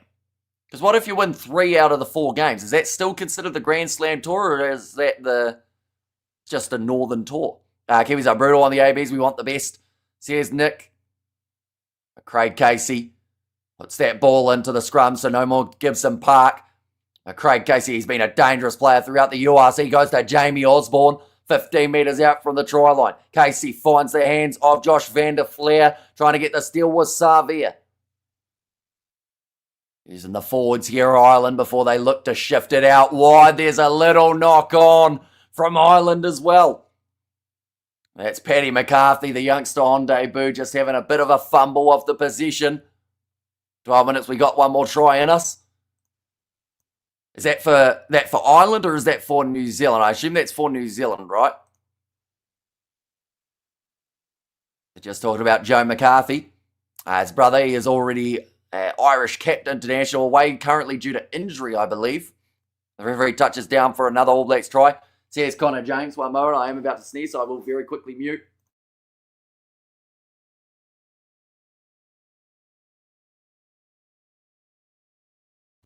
We are good, hopefully. And Peter Steptoe is settling in now, or setting in now. Oh, sorry, PTSD, rather than Peter Steptoe. Lisa Rose says Murphy's. But out, scrum feed for New Zealand. It's a big push again at scrum time. Another penalty on the way of the All Blacks. I don't think I've seen their scrum actually do this well in quite some time for New Zealand. Normally it's relatively head-to-head or competitive. D-Mac for the chip and chase to win the game. Come on. And Hamish, sorry, says Dave. Like being immense. Big D-Mac fan from South Africa, says Gary. And Tossi says Dainui. A big push from Basilio Tossi. As well as to Mikey Williams. That's a big front row. You chuck Samasoni Taukeiaho. Beauden Barrett hasn't found touch. So we'll be play on. Now another step from Jamie Osborne. Oh, bit of an awkward collision there between Larkai and Casey. New Zealand looking for the steal, and they managed to get it. And then their hands up, slapping it backwards and back in the grasp of the ABs. 40 metres from the airline. Now Beauden Barrett goes across to Damian McKenzie. He's slinging it out wide. Samasoni Taukeiaho, the big man, pins his ears back. Gets inside of the Irish territory. Basilio Tossi almost through the tackle attempt of Josh van der Flair on the ball. Oh, they've set hands down for Ryan Beard. Slightly unlucky there in the breakdown. Damian McKenzie goes across to Beauden Barrett. One more out. Quintupire inside ball to Will Jordan, who is slung down by James Ryan.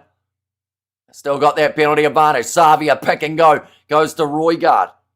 No penalty advantage in favour of the All Blacks. Beauden Barrett. Now McKenzie goes across. That's a very late shot on him. Satiti. In fact, this time Whaiana Nuku takes the high shot from Ireland. Satiti spinning. I think they may have to check on Whaiana Nuku here because he does not look in a good way. Just for now, trying to find his bearings and get back into that back line. Fabian Holland sells the dummy in the middle of the park.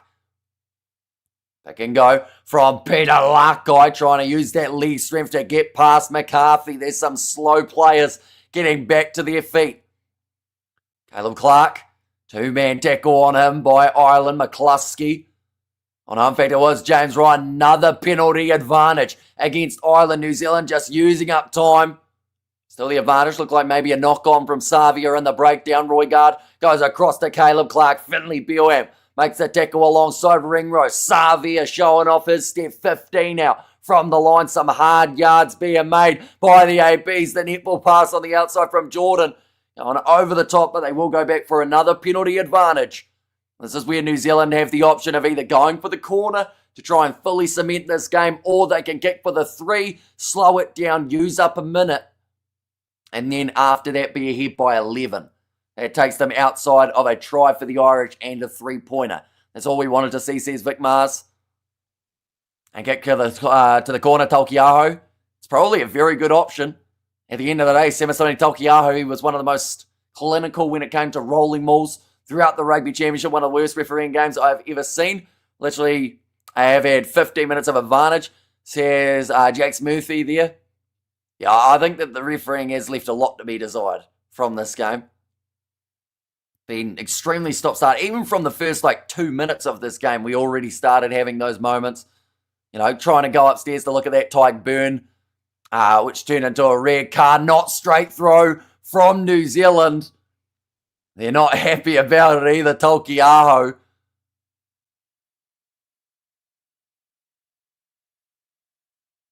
Wait, did the ref just say it was a throw straight, but then it was not straight? I think was the comment there. What does that mean? That looked pretty good, to be fair. I think Fabian Holland took it on his inside shoulder and then took it to the back. It was contested by Ireland, which does mean that it has to be straight down the middle. And oh, come on, says Martin there. And didn't want to see that, says Vic Mars. So it does now give another scrum opportunity to the Irish, just out from their own goal line, about 10 metres out. The ref is a joke, says Barry Hawke. And Timu ref, says William. Craig Casey, put him the ball in. Oh, no, he doesn't get to.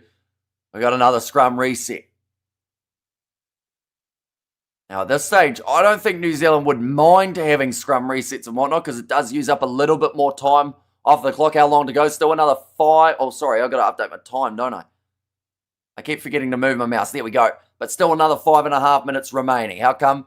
He's not complaining. It's a boring game anymore, says Connor James. Like, as in the referee or me, Connor? I mentioned from the get-go, you were away, so it's understandable that you missed it. I said that the last 20 minutes was going to be the best part of this game because it was going to be competitive and close, and I don't think Ireland have done scoring in this game. Bundy, our key pass on the outside, bit rough, bounces twice, pulls loose, knocked on from James Lowe. Never mind. Oh, no, now they've called it, and it is going to be the scrum feed for New Zealand. Should have kicked the 3, says Shane. Funny enough, the ref at the Japan versus South Africa game was so biased.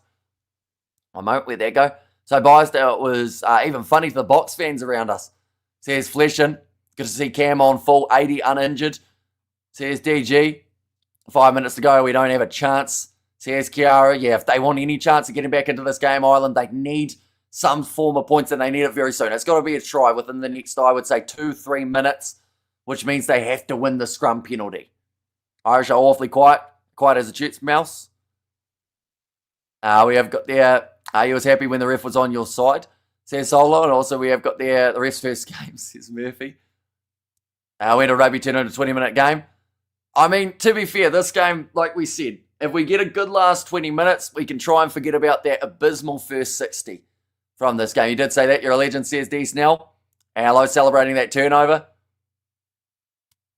And also, FU New Zealand, says Scott. Nice. And now a little shuffle there from Cam Roigard. He's over, and it's another try for New Zealand that will secure the game. Ref to the haka before the game. But Roigard scores the try. That is in the 76th. The thing is, this scoreline, I don't think represents this game very well at all. But, they'll take it, New Zealand. At the end of the day, it's similar to what we actually saw in the Barbarians versus New Zealand 15 game. We did see that the Barbarians were up by 19. And then from there, we saw New Zealand 15 fire back. This game feels a little bit similar to that. Can Roigard bring it home? He had just scored himself the try. I think from there, you probably take him off. Cortez Ratama will be lucky to get 2 minutes at the end of this game. But the last thing that you want is some sort of Roigard injury. Hey, you're spot on, mate. Last 15 minutes, 20 was it. Says Sir Saxton. Well, to be fair, it had to be, or else it was going to be one of the worst games we had seen in a very long time. And still, even with the last tries and whatnot, some would still probably say it was. Take a semi-final World Cup finish for Ireland. Says La there. And fair play New Zealand. The score is a joke. Ireland very unlucky. Fair play New Zealand. Says from Panic to Paris.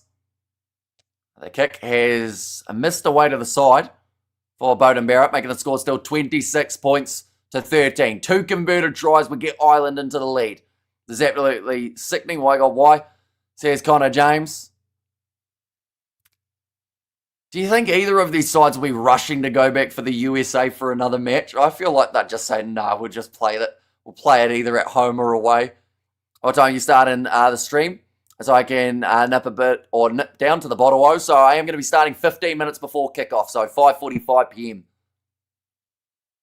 Now, Ball's there for Cam Royard. 2 minutes remaining. Oh, sorry, Cortez Ratame. He has made his way onto the field. Another penalty goes against Ireland in the breakdown and march for 10 for the Henderson back chat.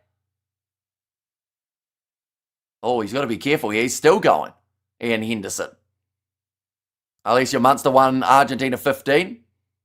And glad to see Ireland push on All Blacks. Let's get that 30-plus points margin. Well, I don't know if that's going to happen. They've got 90 seconds remaining. Oh, that one hasn't found touch. That's an absolute shocker. Who did that? I think it was Beauden Barrett kicked it dead.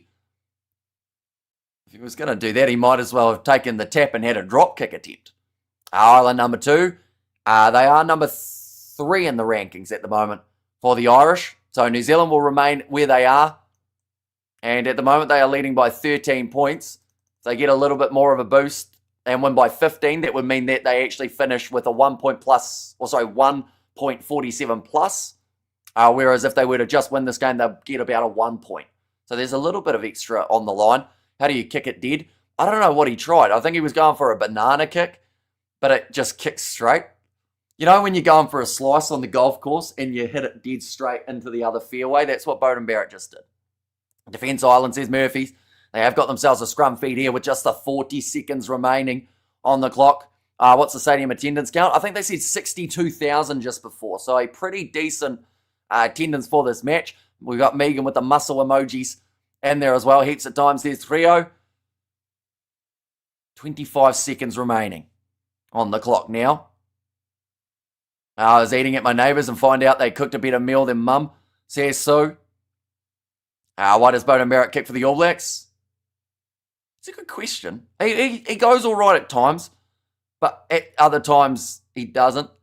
And I feel like that's normally when McKenzie makes his way on, they'd swap him. Oh, loose ball from Sam Prendergast, not throwing it right to the hands of his teammate. And Quintal Pires managed to clean it up. 19 seconds remaining here for New Zealand. Do they want one more? Or will they just close out this game? Satiti offloads to Savia. Now one more Ratama. Leicester Whaiananuku. This is more like how the All Blacks would have wanted to play. From the get-go, Ratama. Another sniping run. Tackled by Doris.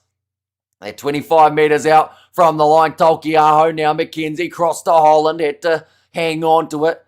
So didn't quite have the body position in the right place. Ratama again. McKenzie trying to find a gap. Can't get through. Looking for the steal was Ryan Baird. Now Caleb Clark, 2-man tackle on him. Kala looking for that steal once more. Ireland still feel like they've got one more try on them. Satiti's been immense off the bench. Really seemed to change this game around. Could say the same about someone like a Leicester Whaiananuku and a Damian McKenzie, in fact. Now it's Savia bumping off Craig Casey. Trying to get rid of him again, offloading to Tamaiti Williams. Caleb Clark close to the sideline. New Zealand losing metres flat out here. Finley Beale, am told to get out of it. Ratama back across to the left-hand side. Feel like soon there is just going to be that kick into touch from New Zealand if they keep on losing these metres. Fabian Holland claims it. Big 2-man tackle on him by Doris, as well as Henderson. Just a 1 minute past the full-time siren at the moment. New Zealand still digging around for that ball in the breakdown. Ratama's looking for it. He's playing a game of hide and seek, and he has to make sure he doesn't end up grabbing the wrong ball. Now Tolkiaho, 40 metres out still for the Kiwis. I don't know how many phases they're up to, but it's a fair old few.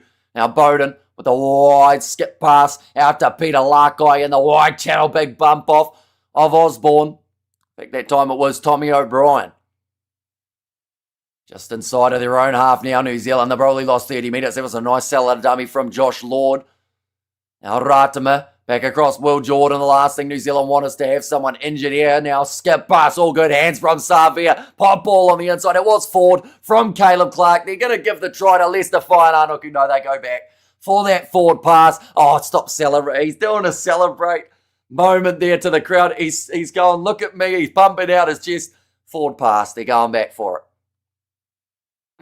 So it's no try for Whaiananuku. That is the end of the game. 26 points to 13.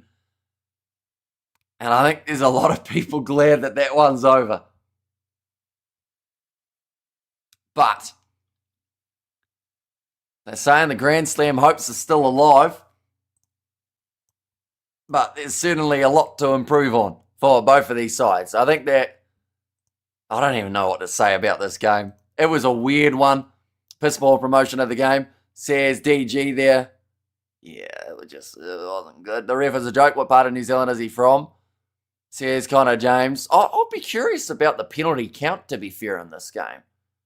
In terms of what it actually ended up being at the end. Great way, bro. Thanks for your channel. Says Murphy's there. Good job, ref. Says Ushida there. So penalty count, where are we? Stats. Penalty count. 10 against New Zealand, 11 against Ireland. So actually pretty even in the old penalty count. Ireland made 87% of their tackles. New Zealand made 92. So even though they look so poor on attack at times, they actually defended quite well, New Zealand, throughout this game, with the exception of that first try that was scored by Ty Furlong, which actually turned into the only try for the Irish. What we'll do is we'll go like this and we'll go like that. It was a very strange game. A lot of learning from both sides going forward. I feel like that's a great way of putting it. Strange. That's what this game felt. It seemed like we were always waiting for that next part to like get going. And it never did. Up until like the last 20 minutes, the All Blacks played better. And that is what ended up winning them this game, because of the fact that they were a bit more clinical. Those guys off the bench, such as a Damian McKenzie, such as a Wallace Satiti, they were the game changers for New Zealand. But as a whole, it just felt weird. A referee on the game with that red. I was just glad that the red card was only 20 minutes. By 23 into this game, Ireland were leading 10 points to 7, and they didn't have a man disadvantage. It was back to 15 on 15. Could have been a lot worse had it been 14 on 15 for the whole game, but wasn't the case in the end. They did have all of their players, but Tyburn would have been a game changer for them. I think that one definitely did hurt them. D-Mac the Catalyst says T down under. And also Tyburn banned for some games because he will miss the Springboks game. I think it depends on what they rule, because if they give it 3-match ban for the Irish, who have they got next? I think their third match would be the Box. Yeah, so he can only have a 2-match ban, or else he will miss the game up against the Springboks, which is a pretty big one. Defence caused the kicking jaw until New Zealand broke down Ireland's story of the game. And also we look at there, yes, subs brought it on, says John. Right, man of the match has gone to Fabian Holland in this matchup. Fabian Holland just thanking the crowd for coming out for this game. Tell you what, they would have been feeling it in that first half. I can tell you that right now. It was a long one. But what we are going to do, ladies and gents, is we are going to be bringing on a guest. Now, I'm curious to know what he's going to say about this game, because I don't know really what to say. At the end score, 13 points difference. We'll go like that. Some of you guys will recognize this fella as well. His name is Tim. And we will go like this and like that. Tim, what was that? I don't know what I just saw. I think it was like an American football game for the first half, and then it turned into rugby for the second. So we got some kind of form of mix rugby / American rugby. I don't know what we were watching. But look, at the end of the day, it was an entertaining, I guess, game of rugby for what it was, particularly the second half, because that was really we only had essentially one half of rugby. That's kind of the way I saw it. I mean, the first half was just so stop and start that it kind of just ruined the whole like flow of the game. So we didn't really get to see too much, I guess, within that first half. And again, like you could say Ireland just edged it if you really want to make who was the better side in that first half. But really, like, it didn't dictate a lot, in my opinion, I think, going into the second half. Because I think, for the first 10 of the second half, none of the teams were able to really dominate. I mean, yes, Ireland did get a few penalties, but it wasn't really – there was nothing really clinical until the All Blacks actually kind of came in and kind of had that attacking threat, obviously getting those tries in. So, no, it was just – man, it was just such a strange game. Yeah, it didn't really find its flow in that first half, did it? And then second half came around. Now, I was very hopeful. I said last 20 minutes, one of these two sides is going to win this game, because we have to try and forget that first 60. And in the end, the All Blacks, they were the side with their bench actually making the big difference. You know, we saw the likes of a Lester Fainanuku. He had to come on early for the injury of Geordie Barrett, Damian McKenzie. getting that try assist, linking up with Wallace Satiti, another one of those impact players off the bench. But this one wasn't one for the history books, was it? Like, this isn't one of those games that we will want to remember in like a month's time. It will be, like the last time that we saw these sides go absolutely toe-to-toe in brilliant fashion was that the quarterfinal of that Rugby World Cup. That was one of those games that a lot of people said was the best of the whole competition. Now, we had some brilliant quarterfinals in there, but I think that the expectation heading into this game was quite high.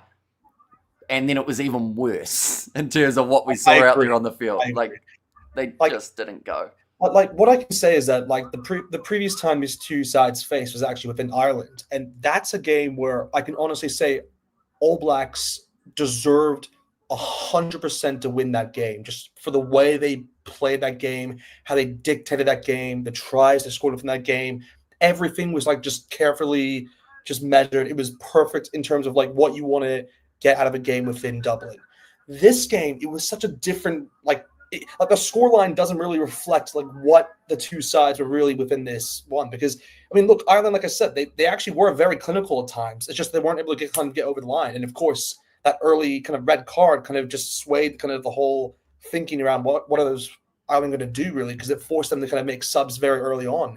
But at the same time, with New Zealand, they also had to deal with some injuries themselves with like Scott Barrett, Jordy Barrett, like clutching his knee, all these little things kind of came into effect. But yeah, look, All Blacks were just, like I said, clinical, and I thought there were a lot of good players who I thought stood out. I mean, it's hard to say who was like the man of the match, because if you want to go from an Ireland perspective, it was definitely Jameson Gibson Park. I mean, just his kicking accuracy, and he was just all over the place. So he definitely deserved to be like the player in contention if you're looking from Ireland. But for New Zealand, I think there was like many players that kind of stood out. I mean, Beauden Barrett, yes. I mean, that kick at the very end was a bit of an odd one, but I thought he had a pretty decent game. I thought who else? I mean, there was Lester. I thought made a good impact coming off the bench. I thought he was pretty impressive. Kind of what I want to see from him. I thought Quintu Paya was a bit on and off, but overall, I thought he had a pretty impressive game. Is there anyone else I'm missing that you thought was pretty good? I think Beauden had a pretty mixed bag, didn't he, in the end? Like, yes, he got that try assist near the end, but, there were multiple times that he just kicked the ball away, and they were never winning that kicking battle up against the Irish. James Lowe's boot is far too long, and it just seemed to be every time that they tried to engage in that, it actually benefited the Irish that little bit more. I would say that Cam Roigard, first half he was a little bit stagnant, but started getting going in that second half. And I think Peter Larkai was a little bit of a hidden talent from this game as well for the Kiwis. Yeah. Had some good moments throughout. I'm surprised the comments are saying that Beauden was like not the best. I mean, I actually thought he had a very decent performance. It wasn't like amazing.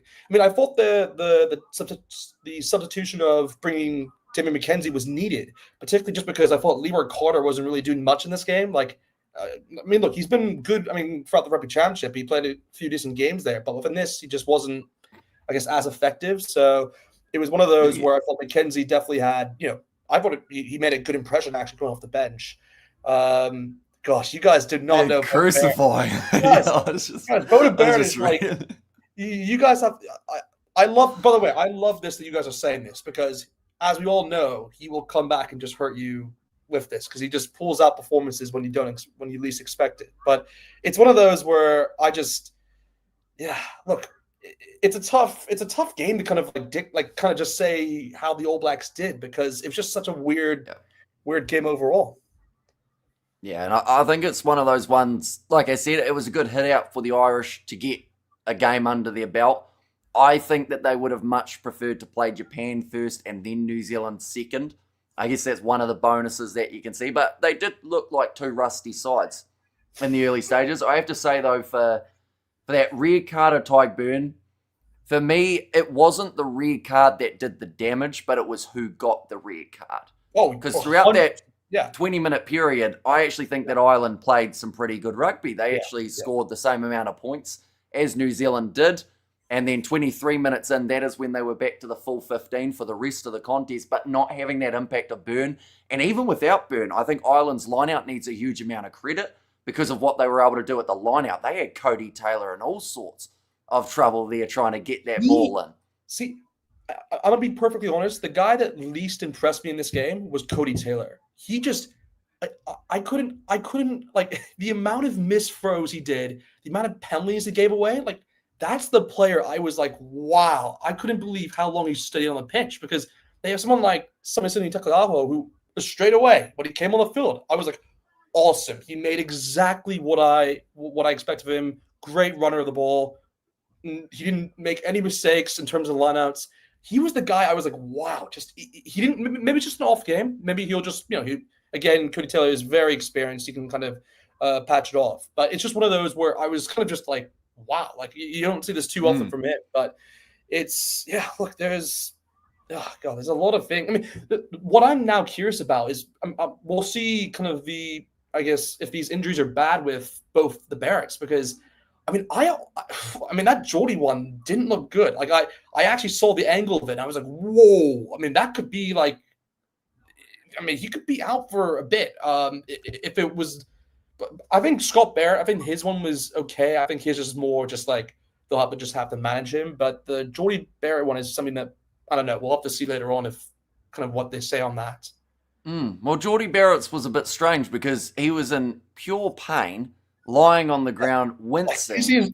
And then they were like, his knee was completely purple. Yeah. And then they were like, you want to put some strapping on that, Geordie? And you just go back to 12 for now while we work out what we're going to do next. On the team sheet, it says that you're supposed to go off at 70 minutes. So we just need you to keep on playing. And I think it was, I do think they've got predetermined times that they want to make subs for New Zealand. Sure. Yeah, for any team that's and like that. They don't like to go away from that. So those early injuries, it just seemed to be a little bit of a weird one overall. But nonetheless, hectic game. I have to now do a review, and I don't even know what I'm going to say, because either way, I feel like it's not going to be a good one, because if I say the game wasn't the best thing we've ever seen, people will get annoyed. And then if I say that it was all right, people will get annoyed. So I feel like I'm just going to annoy a lot of people, but that's all right. We'll get used to that. Nonetheless, though, do thank you all very much for tuning in, ladies and gents. It was greatly appreciated, this live stream. It was hectic. It was crazy. It was weird. It was very confusing, but we got through it. It's currently 11:15 a.m. in New Zealand, so that means the next stream that we have got on the channel will be taking place in 6 hours and 30 minutes. That is a match between New Zealand and Tonga. That'll be an interesting one. See how many guys are now watching the Rugby League Kiwis because of watching the All Blacks play in this game. But nonetheless, thank you all very much for watching. If you did enjoy, be sure to leave a like and subscribe to the channel, and I will see you all for the next one.